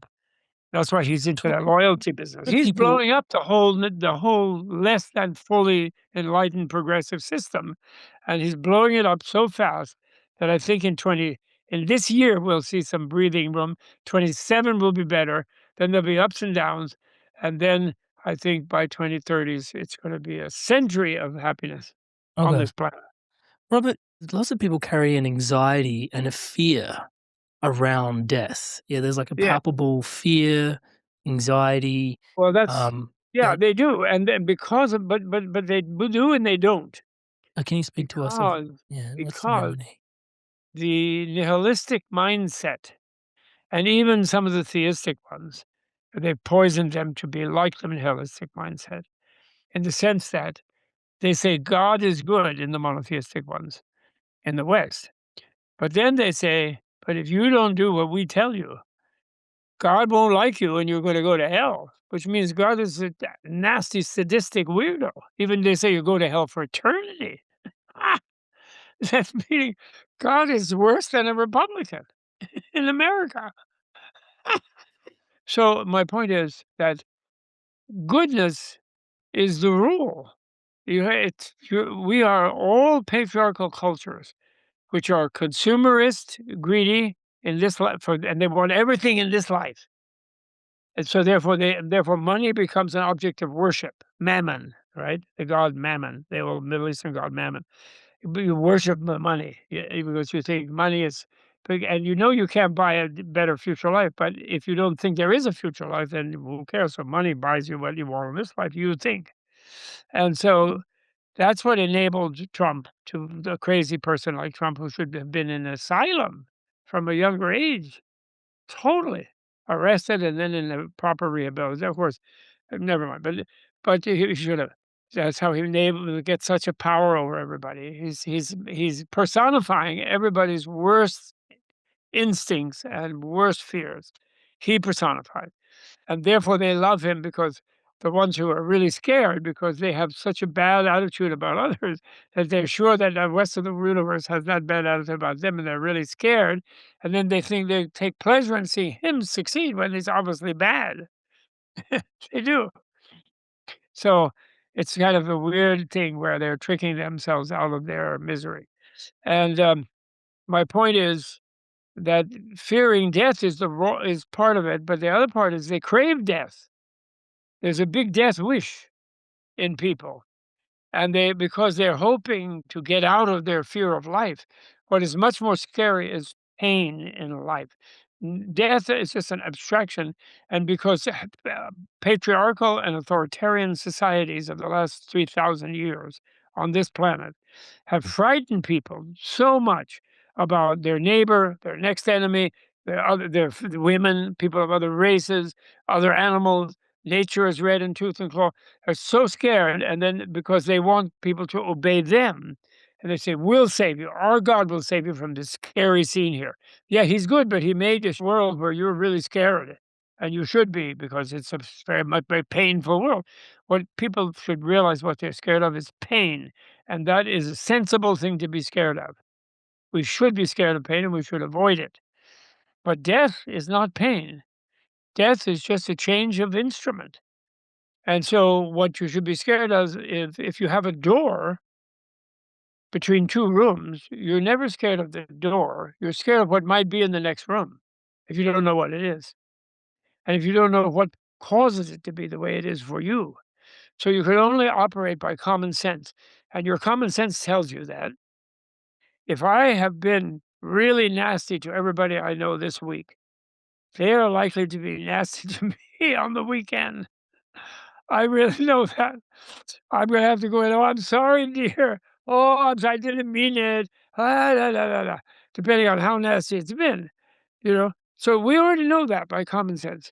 So therefore, if we're gonna live in a nasty way, harmful to many people, if we're gonna own stocks in nuclear weapons, companies, if we're gonna brainwash people with negative thoughts and propagandize them, terrify them, and so on, or lure them into weird lustful things that just deplete their energy, um, they're going to dislike us, and after death will be something unpleasant, very unpleasant, which we will be making here, and we don't have to speculate about it, because we know very well. If I was nasty to everybody I know and everybody I can possibly meet for a whole year, it's likely that after New Year they'll be nasty to me. So we know that. So, what goes, we have it. So everybody, what goes around comes around. Who That's the lives by the ethical sword stuff, though, dies but by the sword. people are still Every language has it. yeah, Every culture. that's the ethical stuff, though, Robert, but people are still afraid. Like, people are afraid of death. What do they do with that fear? Well, they're not really afraid of death. They have to face, first of all, they have to think about death. Because they They do have have to to realize face their they will die. mortality, and for many people, facing their mortality is quite an intimidating I thing. know they don't like to face it. You and me, I'm 85 years old, 80 or 84, going on 85, and I'm planning to do stuff when I'm 90, and I'm planning to be here for 20. I was ordered by a friend to be here at 2032 when it started to go better. I was hoping it would be a little sooner, and then I'll be 92. Mm. And that's unrealistic, possibly, but it could happen. But the point is that means we are in denial that death is right here. Could happen at any second. Putin could nuke Wall Street, and I'd be close to the blast center. Except I think his nukes don't work, like all those Russian weapons don't work, because the guy who was supposed to maintain them bought himself a yacht in Cyprus and an apartment in Paris, and therefore he didn't renew the plutonium. Most likely, because Most likely. Never let data get in the way of a good theory. No, I found out it's very expensive to maintain nuclear weapons at a readiness. It's really expensive. It's more expensive than building up the Moskva battleship is to keep those nuclear weapons ready. Really, just because they're sitting in a metal can doesn't mean they're ready to go. They deteriorate. And they have to be refreshed. And the plutonium refreshment is a huge issue, very expensive. Anyway, so you budget it and you give the money to somebody. The way the Russian military works, that money goes elsewhere, very much so, as we're seeing. All of us, if we pay attention to Ukraine. So, it's a matter of analyze what to do with it. You asked me, and so I'm saying you analyze death. So death is when I lose my traction in this body. So I should experience. Actually, every night when I fall asleep, I lose my traction in this body, and I willingly do so. In fact, I'm tired. I'm sick and tired. I did 4 podcasts. I did 3 this. I wrote that. I did the other, and I'm tired and I want to sleep. And so I let go of my consciousness, and as far as I know, I might be falling into nothingness. I go into a nothingness of consciousness every night and welcome it. Okay, so there's that. So then the materialists gave everybody what they want: deep sleep forever, and all these cemeteries are called eternal sleep, blessed sleep, heavenly sleep. So we die every night. We're not scared of that. So when I'm not so scared to let go of my consciousness, if that's what it is. Well, maybe it isn't that, though. That's more worrisome. It's easy if I become nothing. I maybe fight it. Maybe when I'm really old, if I have a lot of arthritic pain, I might welcome it with the last big aspirin, painkiller is death. And people don't do that. The euthanasia bills are going through many congresses in many modern developed societies. Switzerland, I think, legalized it. England is thinking about it. Some areas of Canada, maybe. And, other people are trying to avoid that. So people welcome it in lots of different circumstances. In a way, crazy people who are like sort of Fight Club, war is eternal, they're kind of thrilled to risk their life, and they sort of become fearless about death, based on also the concept in most of their minds, either that there's nothing after death or that they're a holy warrior and God will take them to Valhalla or something, with the Valkyries. They have some big concept that's going to save them afterward. So it's not the death part that's 'cause there are many ways around the death part as being the scary thing by people analyzing it. And when they analyze it, you know what happens? It's not morbid. When they really think a lot about death, even at your age or younger, it makes them appreciate every moment of life much more. They get really into it. In the Tibetan tradition, you meditate first, you meditate on the certainty that I will die, that my privilege of being in this body with this instrument of sensitivity and intelligence is limited, and I will definitely die, and then boom, that sinks home. Takes quite a work because we keep pushing it off. Then the second thing is, and I never can know when it will happen. So it could happen anytime, actually. And like our highway system, we go at 75 miles an hour down two-lane road, and somebody goes by us at 75 or 60 on the down that two, and the combined would be 130 mile an hour, have two heavy objects crashing into each other if there was the tiniest swerve of any one of them. And yet we unblinkingly just zip by, you know. We zip by, but it could be just instantly killed at any second, which is actually a good way, with no time for pain. The speed is high enough. But once you realize that, then this could be my last day. This could be my last podcast. The last time I meet Amrita. Touch wood. Touch wood. Really hope not. Let's therefore make it good. Let's make it as best we can. And and then the third one of that is, when I do go, what's the future? Then they have to analyze that. Then they do lots of things. And actually, the French mathematician, I think 19th or 18th century, Pascal, I think he was really good. He said, all right, if God exists and I prepare for his existence and I try to please him by living a good ethical life according to his commandments, and more important than the membership and the devotion is the ethical thing, then he'll be pleased with me. And if he doesn't exist and I wasted time being nice when I could have been nasty, but actually I don't mind being nice, so then I'll not regret that I wasted time pleasing God. But if I take the other option of that wager and I say I'm going to wager and put my chips on not having any future existence being nothing, and I displease God by what I do because I think there's no consequence to it, then if there is existing God, I'll be really upset.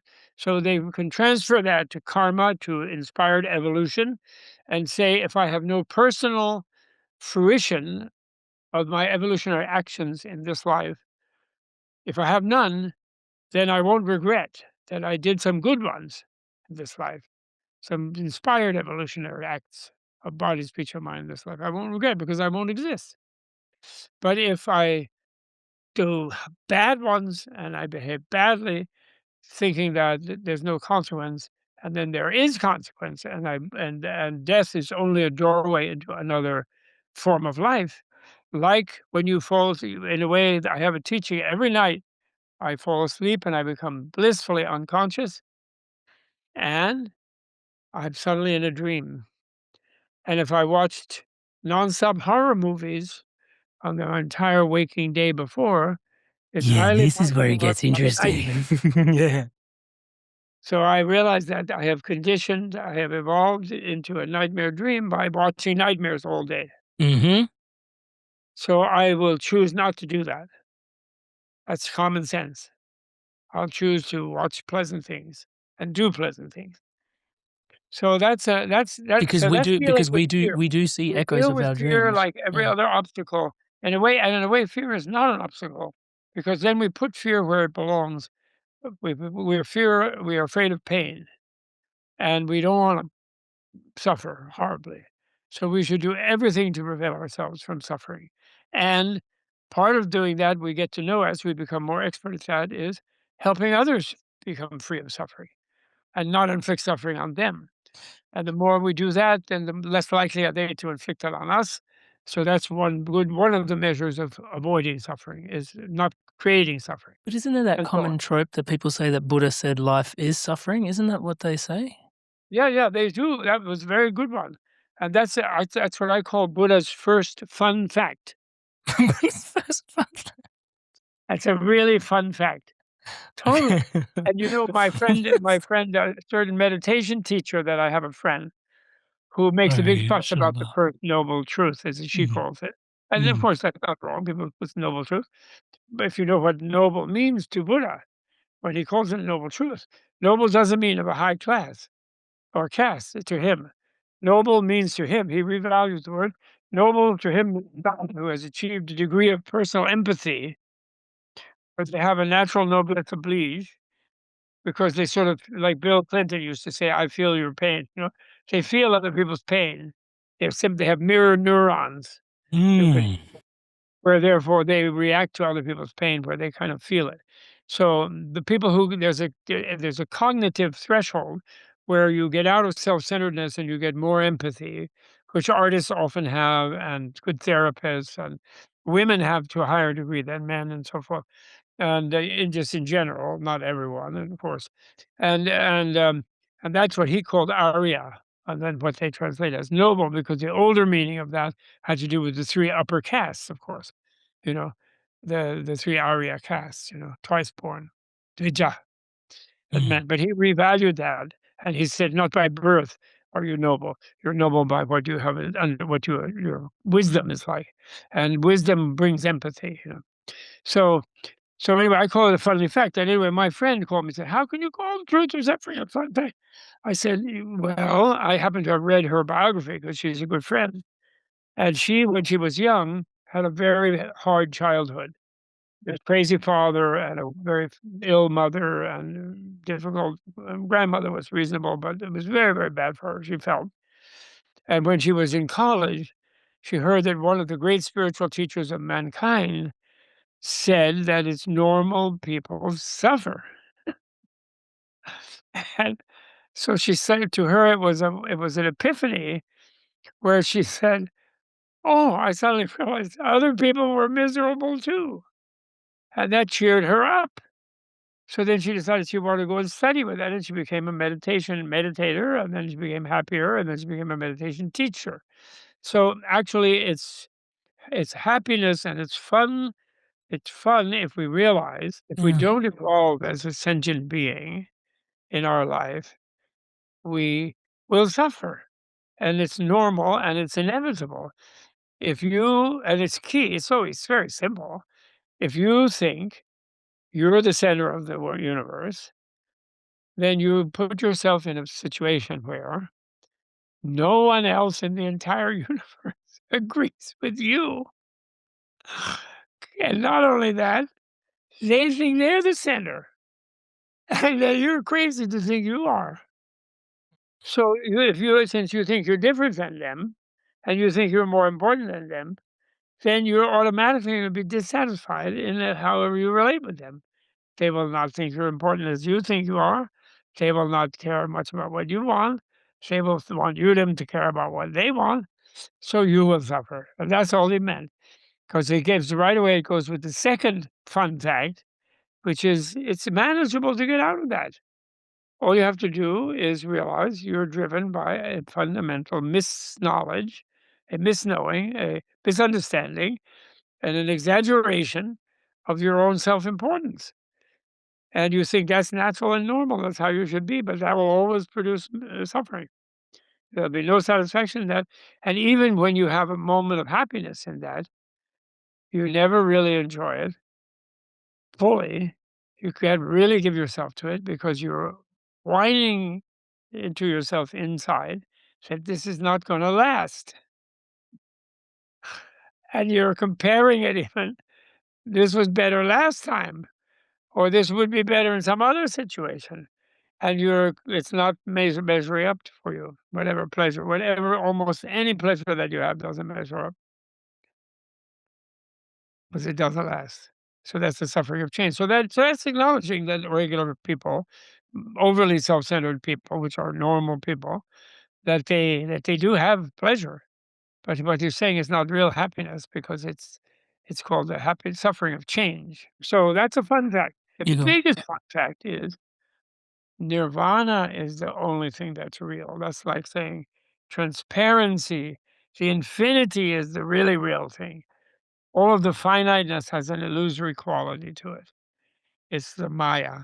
It's not really completely real. Completely real thing is the infinity because it's bigger, it's more absolute, and it's because because all of our concepts from within the relative, which is all that we can experience since we are relative beings, is the opposite of that. Is that all these absolutes and infinites and negations and things like that. Robert, h So how do you feel about your own death, if you don't mind me asking? my own, Yeah, how do you feel about how well, do you feel about your own death? well, uh, I'm not afraid of it actually. Actually, I'm not. Which doesn't mean that I'm not enjoying my days and years and months. which doesn't mean I'm trying to be healthy enough to stay on till the 2030s so that the agonies of the Tibetan people, the the opportunity that we have as human beings out in the Garden of Eden of this wonderful planet, where we've had spiritual teachers who could live underwater for 3 days without blinking an eyeball, and then sang wonderful songs to us. I want to see it go in the right direction. I'd hate to die when it's in this terrible state. On the other hand, death would get me right out of the terrible state instantly into infinity. And I think I've had enough experiences, enough simulations. Luckily, I have learned very strongly what's called the royal reason of relativity, the king of reasons of relativity, an ancient Indian Nagarjuna text. And that reason is that relational cannot, absolute is the opposite of relational. Therefore, a relational cannot experience an absolute. Nor can an absolute influence a relational, in fact, except by indirection, in a way, knowing that the absoluteness of the relational changes the quality of being relational. And even having an experience that you maybe expect to be absolute because you feel you're leaving all relations behind, which you can do in meditation. It's not that difficult. It is somewhat difficult, but not that difficult. If you have the right instructions how to do it. And I think in the modern period, we're going to have samadhi machinery and virtual, like meditation frequencies and I think actually if we put our outer science together, our inner science, we will have that where lots more people will have much more powerful minds. Actually, they will develop much higher intelligence than they have now. Actually, Homo Deus, like Yuval Harari's wonderful Homo Deus idea. I really think that will happen. So I like to stick around to see that. Or then the other thing I have to might make sure is that I can be human next life, that I can be be born in a democratic society where they have access to inspired evolutionary teachings of some sort. No, because they won't allow that in an autocratic society. They just want their people to be slaves. Whoever are the bosses of autocracies, just as in the old game of kings, everybody was a slave of the king. If anybody has power, arbitrary power of life and death over you, you're a slave. That's it. That's it.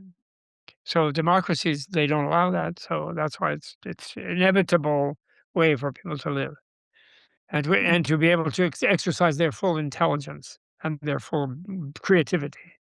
It's the only way. Soft power, Robert. Michael Jackson.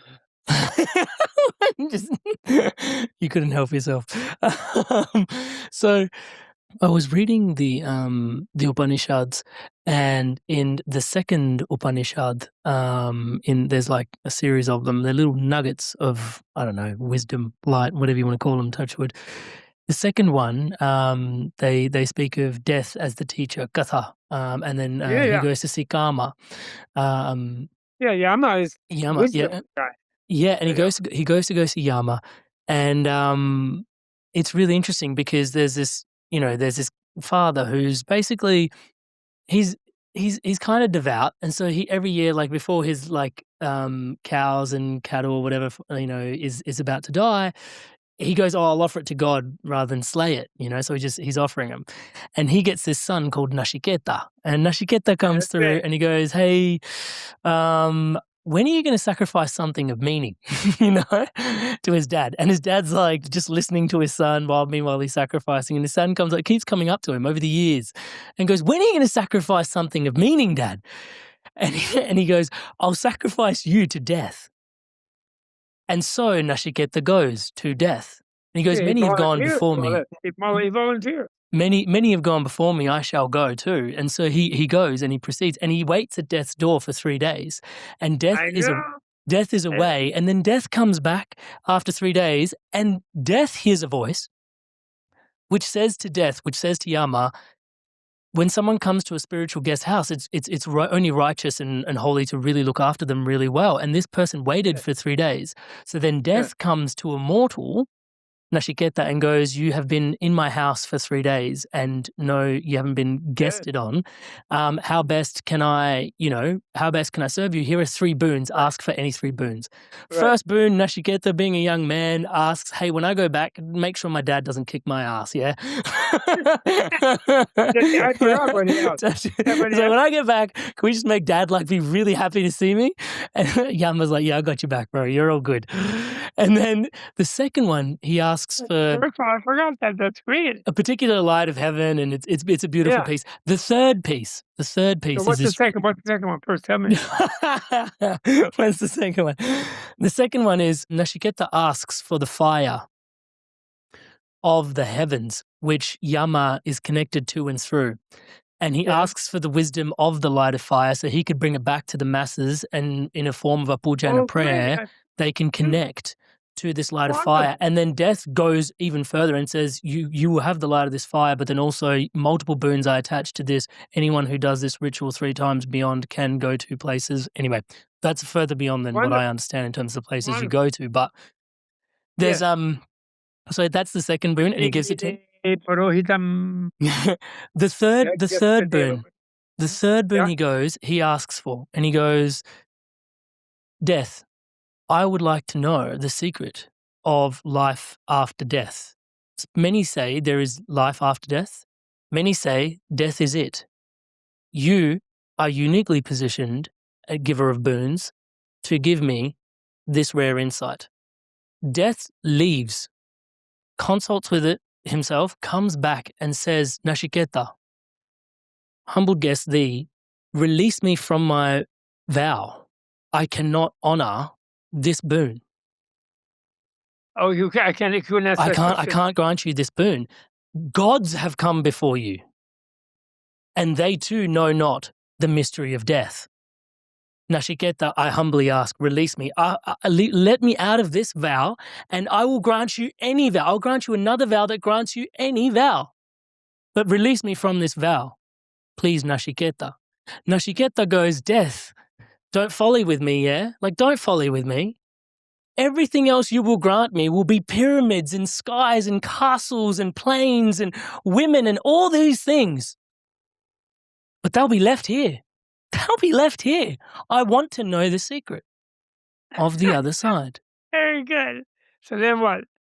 What happens? I forgot.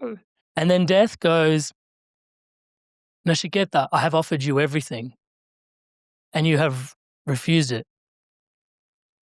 I think you might be a worthy student. And that's part 1 of the next. There's 8 parts to that little Upanishad. Within that section of Death as a teacher, and it goes on to teach elements of the other side of the other life. It's an incredible. He teaches him about future life. He teaches him deeply about morality. He teaches him deeply about many things. But these, because the Upanishads, what does he say about rebirth, though? What does he say about that question? Oh, there's a no, yeah. There is a giveaway. There is a giveaway. They do say there's this hell, there's this yeah, he says there are future lives. There's a lot. There's more than that. Yes, there's future lives, but then everything where it's leaning towards. There are other things, but I'm saying that's the key. That was the key question: is there life after death? Yeah, and of course there is. That's the thing Yama has to say, but Yama's power is limited. Yeah. Actually, in Manjushri, did you ever hear of Manjushri? No. Manjushri is a Buddha kind of, but he's a Buddha posing as a bodhisattva in this world, and he's involved in the deep teaching of non-duality.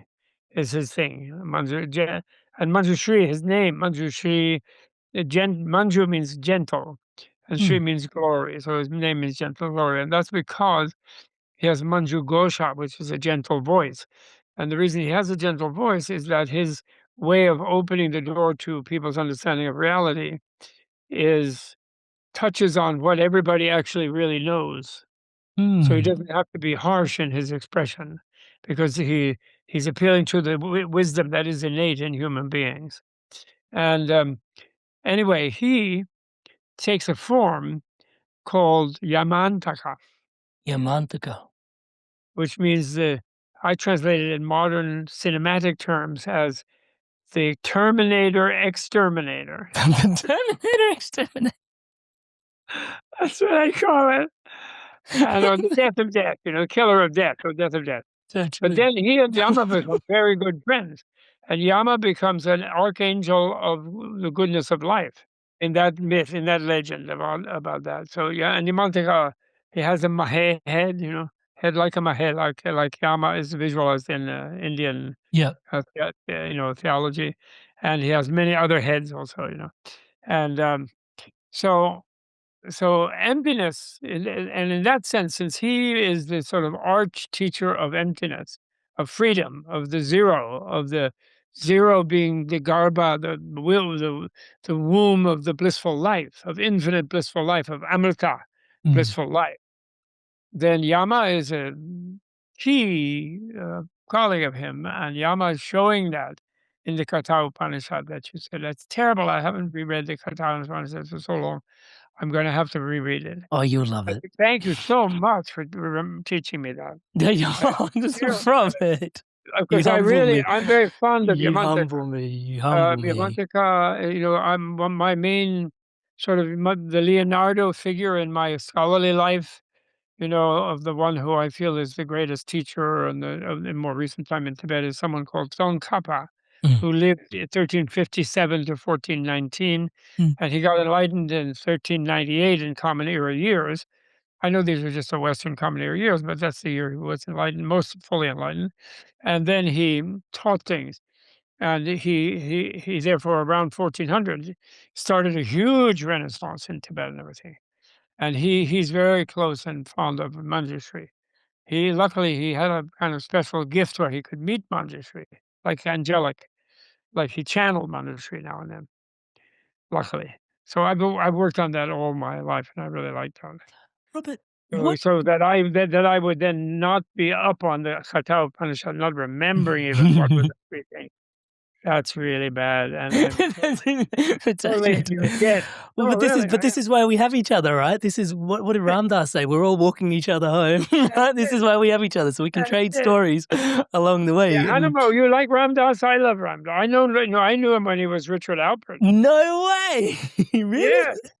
Yeah, I was undergraduate at Harvard at that time when he was Professor Richard Alpert, cruising Mass Ave, if you know Cambridge, in a pale green. I never liked the color. Pale green Mercedes convertible, and he was very lusty guy. I can picture picking up people. He was really a happy guy. It was great, really. Rest I in liked peace. him. But then he was a complete switchover as to meet him as Baba Ram Dass. And it took me time to do that. And but then I finally decided he was the first great American Hindu Jew saint. I kind of want to use what you just said as the trailer for this podcast. Well, I'll tell you the story then.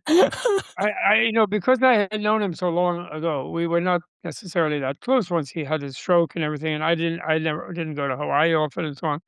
And then someone told him he was having a lot of problems in his mind about something, and what he told when I eventually went to Maui, when he invited me there, and I came, and then we talked about it. He told me the problem, and nobody told me ahead of time exactly what it was going to be, but that he wanted me to come and that he wanted to consult me about something. So then when he told me, he said, "Here's my problem." He says, "I'm a Hindu, and I want to join the one with my soul when I die. But all my friends are Buddhists," he said, "and they tell me I can't have one. And I like my friends, and I can't believe this can be possible. And it's haunting me," he said. When he was in a physically basket case. I don't know if you saw him ever in that time. He would speak very slowly and haltingly and so on. Yeah, he'd had the stroke. So then because I knew also he knew me from when I had been undergraduate and when I was maybe a bit more stoned than he was at that time.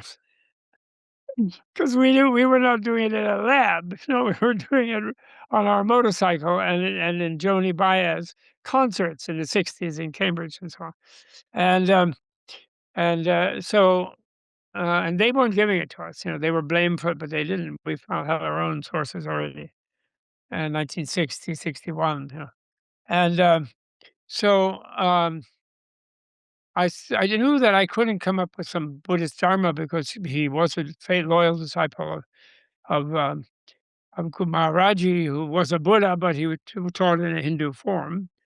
And so, but I didn't think all this. I'm just saying, I just, instinctively said, I groped for some way to respond. And I said, oh, well, I think I have a good choice for you, a good answer for you, from a great yogi, I said. He said, really, from a yogi? Who is that? I said, Yogi Berra.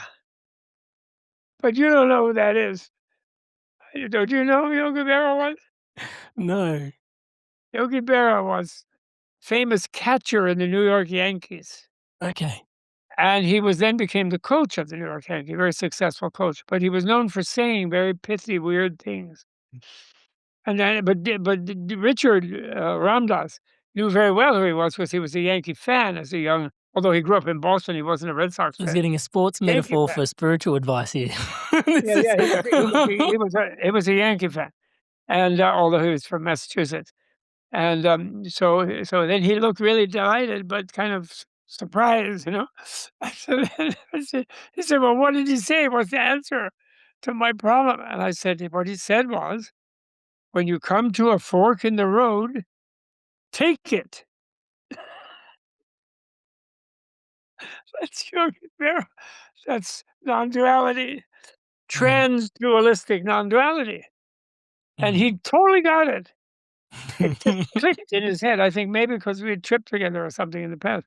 It just clicked in his head. And he just, oh, great. I'm going to follow Yogi Berra. And, he loved the humor of it also. He was laughing away, his shaking. And it was really, it was recorded. The conversation was, it was on stage of people. And it was recorded.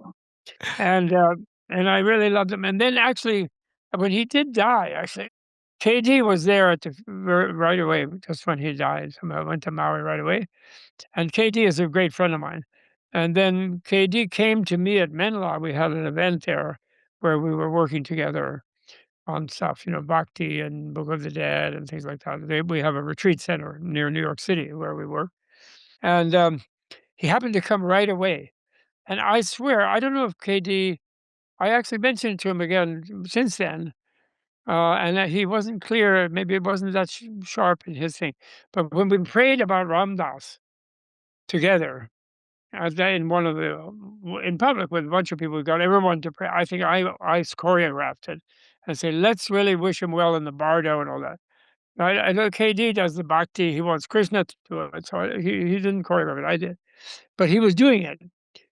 And we were all sending this great message to him. Now you're there, you're with the one, but you still know about us. So it's one for all. I love that part of All the for one. It's translation that you both. made, to be honest, in the book, like having those different days and what to say and who you meet. And oh my goodness, the translation's one for all and so all for gorgeous. one also. Like a hologramic universe. And and I felt him. I definitely felt him in the Bardo. And I felt he was really doing well. Maharaji, I'm sure Maharaji was helping him more than me and my little group of 25 people in KD praying for him, or however many we were. And but I think he felt us too. I think he really did, and I definitely felt him. And I felt he was very happy. Did you watch Avatar? Do you love that movie? Oh, I love that movie. I've seen it 50 times. Yeah. Because after it came out, I would see it every time I was traveling a lot of that time, and I would see it in the airplane every time. And I love it so much. But one of the amazing things about it that I liked a lot is toward the very beginning, when Jake makes his first transition into a Navi body. Yeah. And Suddenly his legs legs it. work. He legs He's it. 9 feet tall. Yeah. He has a tail wagging there, and he ran madly, destroying everything, taking everybody out. He was wrecking the equipment in the lab. You could really feel they really did it. The James Cameron is visceral. total. Yeah, visceral. Have you seen the latest one? No, no. I trip up on sequels because rarely do sequels live up to the originals. The second latest one was still very beautiful, although the drama I didn't like as much. See, But the third one is very fabulous. It's really? still, oh, it's fantastic. Oh It's wow. but it's Okay. because it's so beautiful.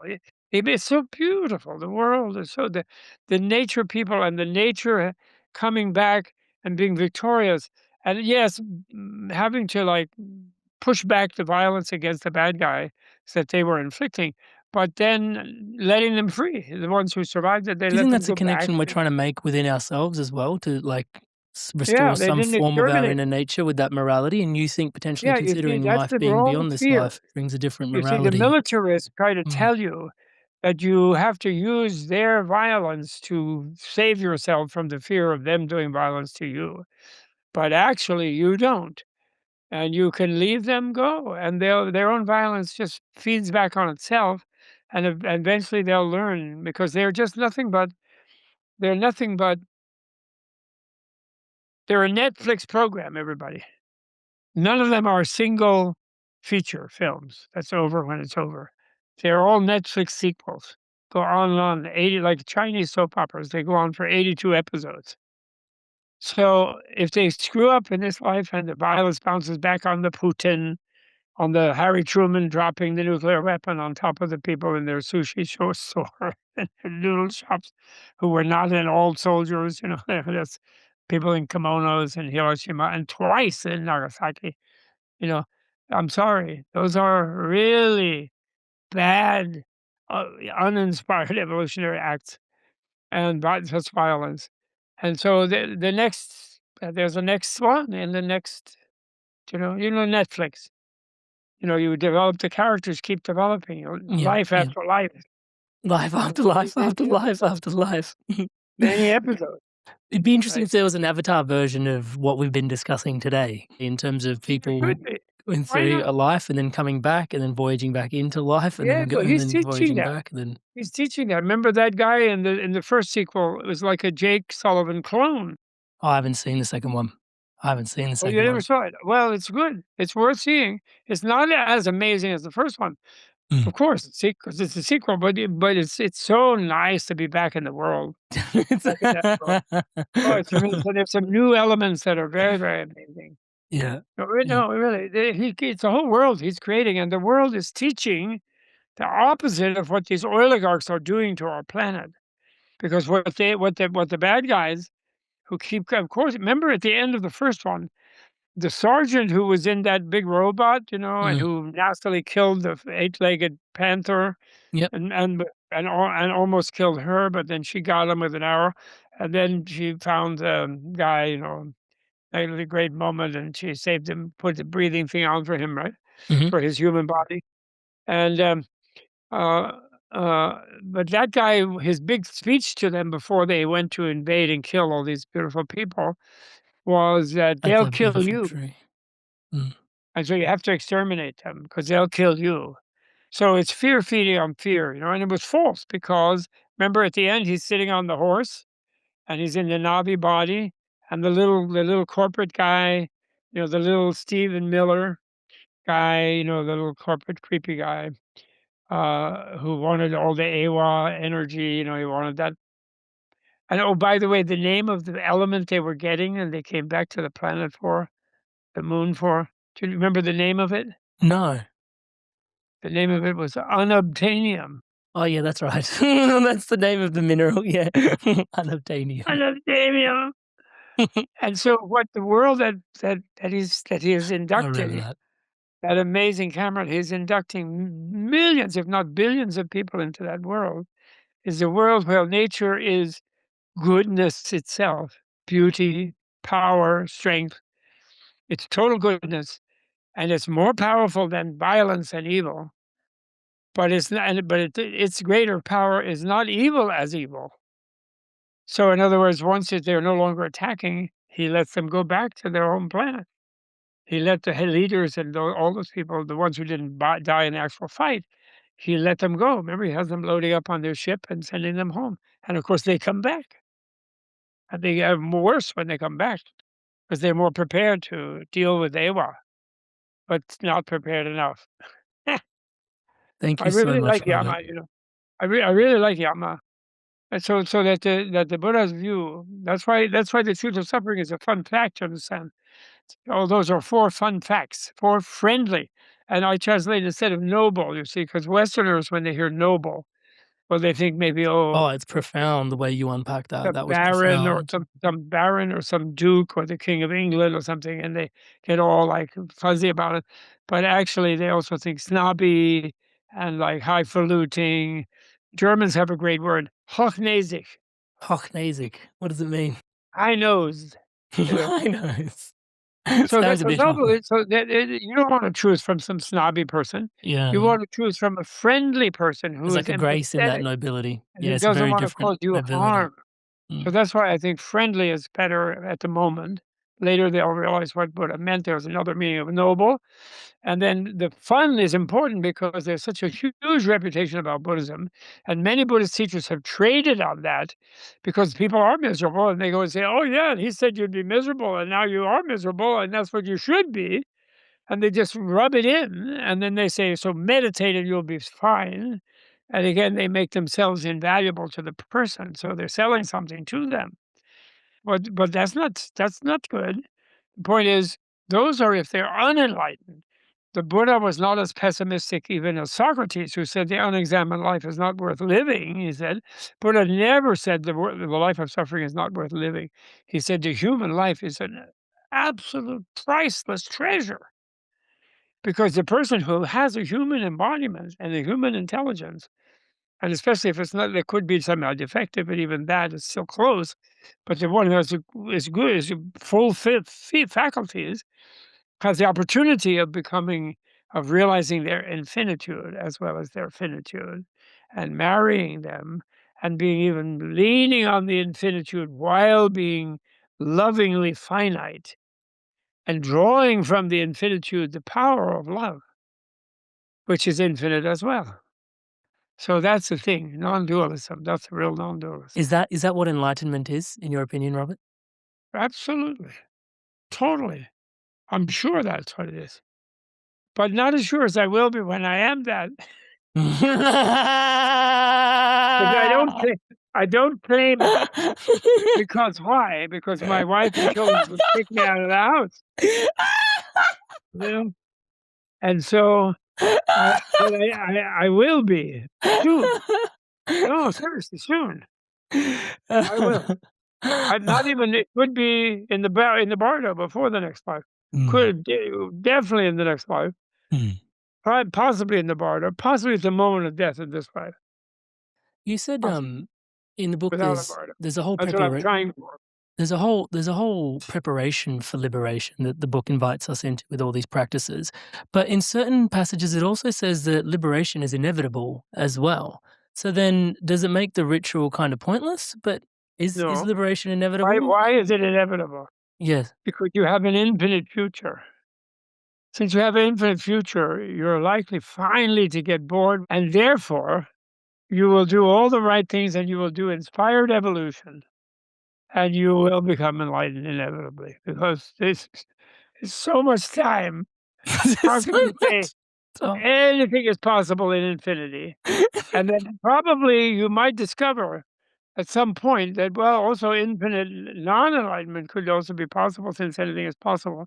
And Mm, in a way, I've already been infinitely unenlightened since it's been beginningless. So I already did that.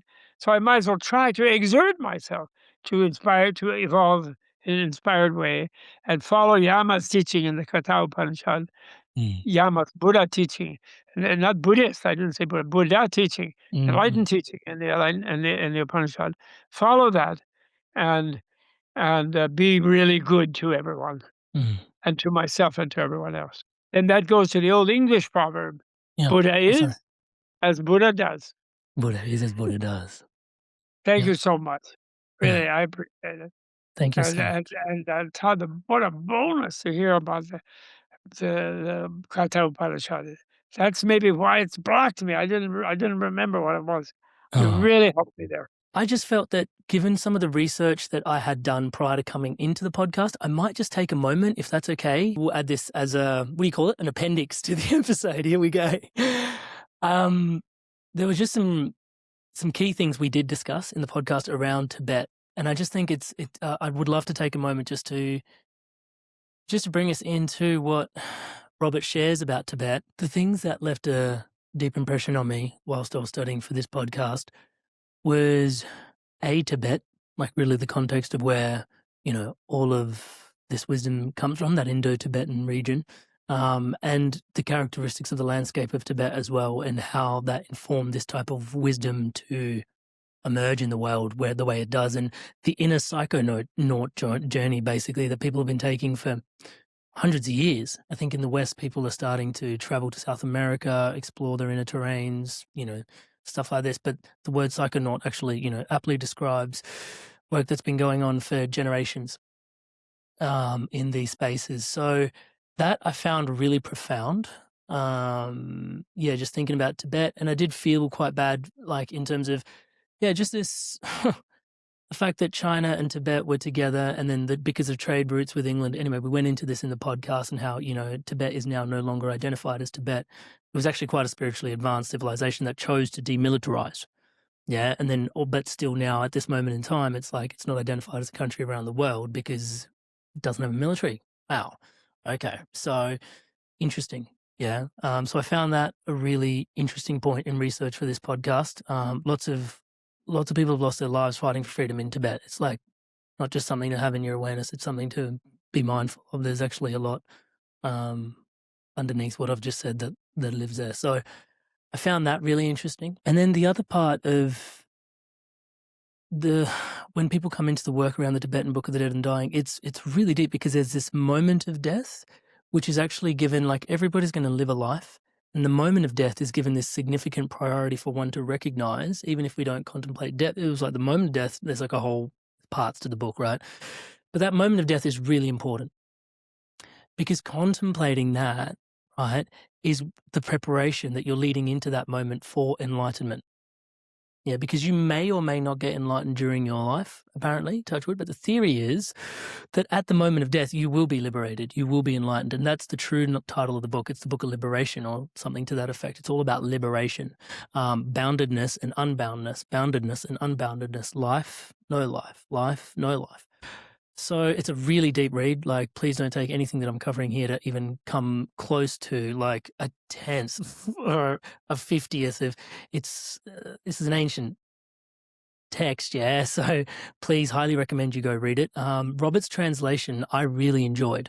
I really, really enjoyed his translation, which is obviously why we got him on the podcast. That moment then informing all the things about how to live a life, all the rituals and all those elements and all that sort of stuff, then open themselves up in the book. It's also interesting because after that moment, they talk about, and I'm convinced it's metaphorically, but there are 12 days on which you spend on the other side, and there are certain prayers and incantations you support your passed over loved one with, from this side of the veil to the other side of the veil into a Bardo. Yeah, which, okay. I should probably unpack Bardo. It's a deep conversation, as you guys can tell. But they're supporting their loved ones. And it maps through the entire journey of how to do that from this side of this world into those that are on the other side. It lays out a very deep map for the other side of the veil, right? Now, your accuracy, inaccuracy, it's fascinating. All I can say is it's fascinating. Highly recommend for those of you that are interested to read the book.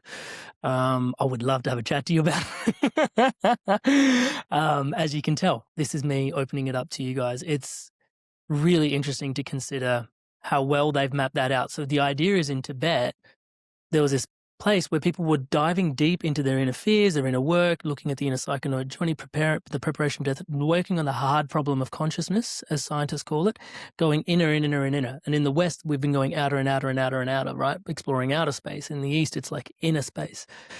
And so they've gone in to the point where they've, merged in such interesting ways that they can actually know when they're going to return and which life they're going to return into.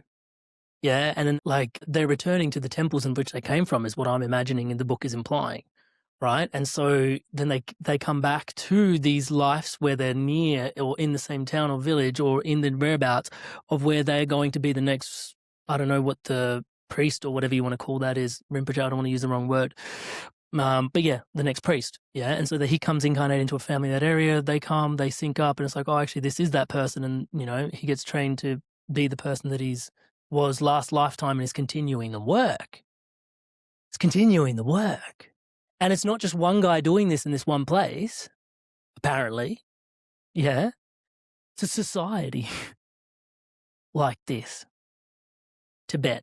So I just wanted to, you know, Tibet, this death, dying, this whole exploration of consciousness, it just seems like a little, you know, diamond sitting on top of the Himalayas in some ways. I don't know, it's just a visual that I've got.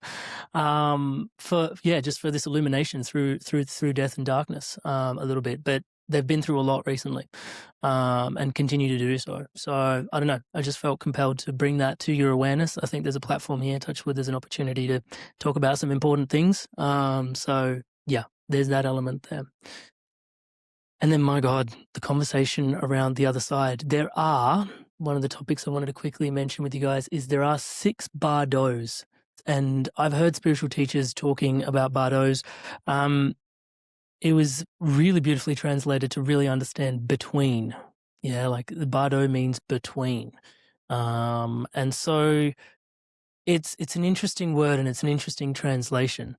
There's a lot to meditate on just in that, Touchwood, if you're open to it. So there are 3 Bardos of life and there are 3 Bardos of death. Yes, there are 6 Bardos altogether.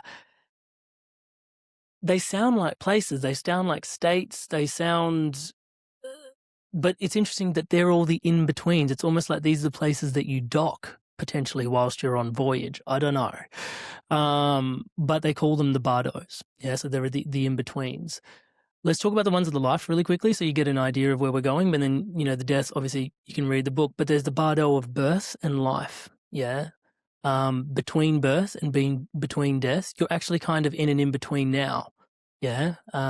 Recently, some of the teachers on the podcast have been calling Earth a realm. This is really interesting. I think realm and Bardo is kind of, maybe there's some synergy there. I don't know. Just a contemplation. But yeah, the Bardo of birth and life is one of the Bardos, actually. Then there's the Bardos of dream. Yeah, so you're in the Bardo of dream, where every night you go to bed, you release into this mini death, right? And then you return. You let go of your consciousness, as he puts it. I think it's a really important thing because I'm actually noticing like nighttime routines and rituals then actually carry a really deep importance when you start reflecting on this work. Yeah, just something to consider. Something practical to take home from this podcast is your nighttime routine and ritual is actually how your consciousness is also resting while it's in your body, you know. And as I'm saying this to you, I'm also saying it to me, yeah. Touch wood, there's like a whole thing in there. I got family running around doing touch wood. Then there's the Bardo of meditation. Yeah, touch wood. The Bardo of meditation is, I wrote here, state between distraction and absorption. And between there, yeah, notice the forces for distraction and the forces for absorption. So there's a whole awareness Bardo there. Those are 3 Bardos of life, yeah, awareness, yeah, and meditation, dream, birth, and life. And then there's the Bardo of dying, yeah. Then there's a Bardo of reality, dharmata. And then there's, yeah, another Bardo, which if I read the title, it'll lead to a whole open can of worms. And so that's a perfect little way to say, go read the book. But yeah, touch wood. There's 6 Bardos. And so there's 6 betweens, and understanding that these states inculcate different properties, different abilities. And from within there, we can actually communicate across Bardos as well, because they're just different states and how they interplay, interrelate to each other. Robert's translation of the book it's just amazing. It's absolutely amazing. On that note, one of the other things I wanted to say, talk about an advanced civilization, yeah? There's different types of spiritual texts with different type of spiritual, I don't know, encryptions. I don't know, you want to call it that? Encryptions or codes or keys or whatever. The type of text that this text is, the Tibetan Book of the Dead, yeah, is of the type that the reader transforms through the knowledge of the reading of the text. So it's like, just read it once you will leave transformed. And having read the text, yeah, pretty cool. Pretty cool. Touch wood. So there's a technology in the text. I don't know how else to describe it. If you're open to experiencing it, I highly recommend you grab a copy. It's a, really, really, really, really good book. Not for the faint of heart. Again, all the disclaimers that we talked about earlier. I don't think everybody's interested in a topic like this. I know for a fact when I launched this episode, death is a topic that I think is potentially one of the most important conversations we could have, as you guys can tell.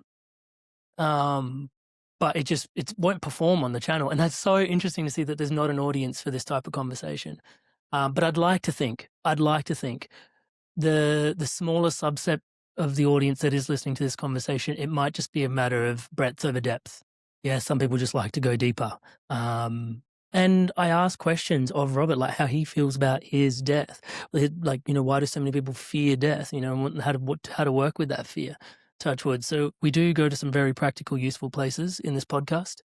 But yeah, I'm hoping that for those of you that do tune in, and tune in all the way to the end, geez Louise, I just want to take my hat off and thank you all for tuning in. Yeah, it's good on you for I don't know if that sounds ego pride, spiritual ego pride, but I guess in some form of spiritual warriorship, there's got to be some of this camaraderie for sure. Yeah, there's got to be that. And he says it in inclusion. Inclusion is a whole thing. Also, death being this final moment to meditate on also shows up in each moment. Yeah, it's like this whole body of work where each moment now becomes this body of work where we're working in every moment. And work's probably the wrong word. But there is some work entailed, I'm sure, on every moment to prepare for life after death in some way. This is the deep philosophical premise here in this book. So hugely, like, this life is an opportunity to prepare for the next because you're going to return, but then also the ability to not return. There's like a whole thing in there. In fact, he goes so deep. This is part of the episode that I'm reflecting on. He talks about how moksha itself is also a bit one-sided because then you're not like connected. Moksha is like I'm free, but I was like, connection? Whoa.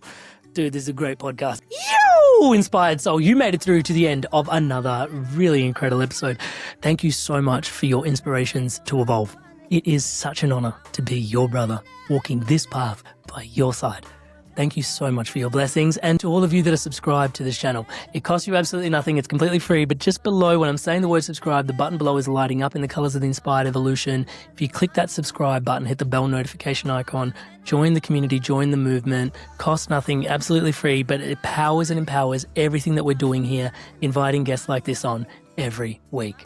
Thank you so much in advance for your support. And many of you have also heard me talk about the Inspired Evolution Community Circle. If you're loving this content and want to forge real connection around like-minded, like-hearted people, it's happening now inside inspiredevolution.com/circle. We affectionately call it the circle. It's our community circle. In a circle, the center is empty. This is not Amrit. This is the community that loves this podcast, and I'm just another one of you, touch wood. But we gather once a month. You get to ask podcast guests your own questions directly in a live Zoom call. You're talking to them. I think it's pretty cool. The questions you guys ask, man, such an honor, touch wood, to be your brother walking this path by your side. These incredible questions coming through in those. And then once a week, I guide meditation. We have community sharing. Sometimes there's astrological updates. There's a bit of breath work. There's lots of cool stuff going on the inside. Yoga. If you want to check out the community circle, come hang. We try to make it as accessible as possible, whilst also, just so you guys know, thank you so much for those of you that do join the community as well. It powers, it literally supports the podcast being able to do what it does. Independent media is what this actually is, and you guys championing in and joining the community is supporting independent media. I'm not sure if you're aware of that, but I deeply, deeply, deeply want to just extend my deepest amount of gratitude for that. Yeah, it's not a thing that I take lightly, that, we can actually forge and create media like this. And to all of you that are in the community, your support is what making this happen. So thank you so much, really. And on another note, as an ode and an honor to Ram Dass on the back of this episode, next week, another Ram Dass-ish episode, East Forest. He recorded the album Ram Dass and the music that goes to it. It's an incredible album. And so we've got an episode with East Forest coming out next week. Also, it just feels like Ram Dass is a little bit more present here than even usual, touch wood, with this episode coming out. We even discussed Ram Dass passing and the rites and rituals. That was huge in this podcast. I can't believe we got that in the conversation. It was such a great conversation, touch wood. And and then also now East Forest on the Ram Dass and his wisdom from the time when Ram Dass and how the music came together. So yeah, you might want to tune into next week's episode too. And power to us, onwards, upwards and inwards. On screen now, Stephen Jenkinson. If you love this kind of deep conversation about life, death, rebirth, transformation, Die Wise with Steve Jenkinson is an incredible, he wrote a book called Die Wise. We did a podcast on the subject matter. I can't speak more highly. It's one of my favorite books of all time. Die Wise by Stephen Jenkinson, touch wood. So I'll put a link to that episode up here, and also a couple of near-death experiences as well. Sometimes that can really open up your mind and heart to, just what's happening on the other side, life after death, and some of those curiosities. Please do look after yourselves, touch wood.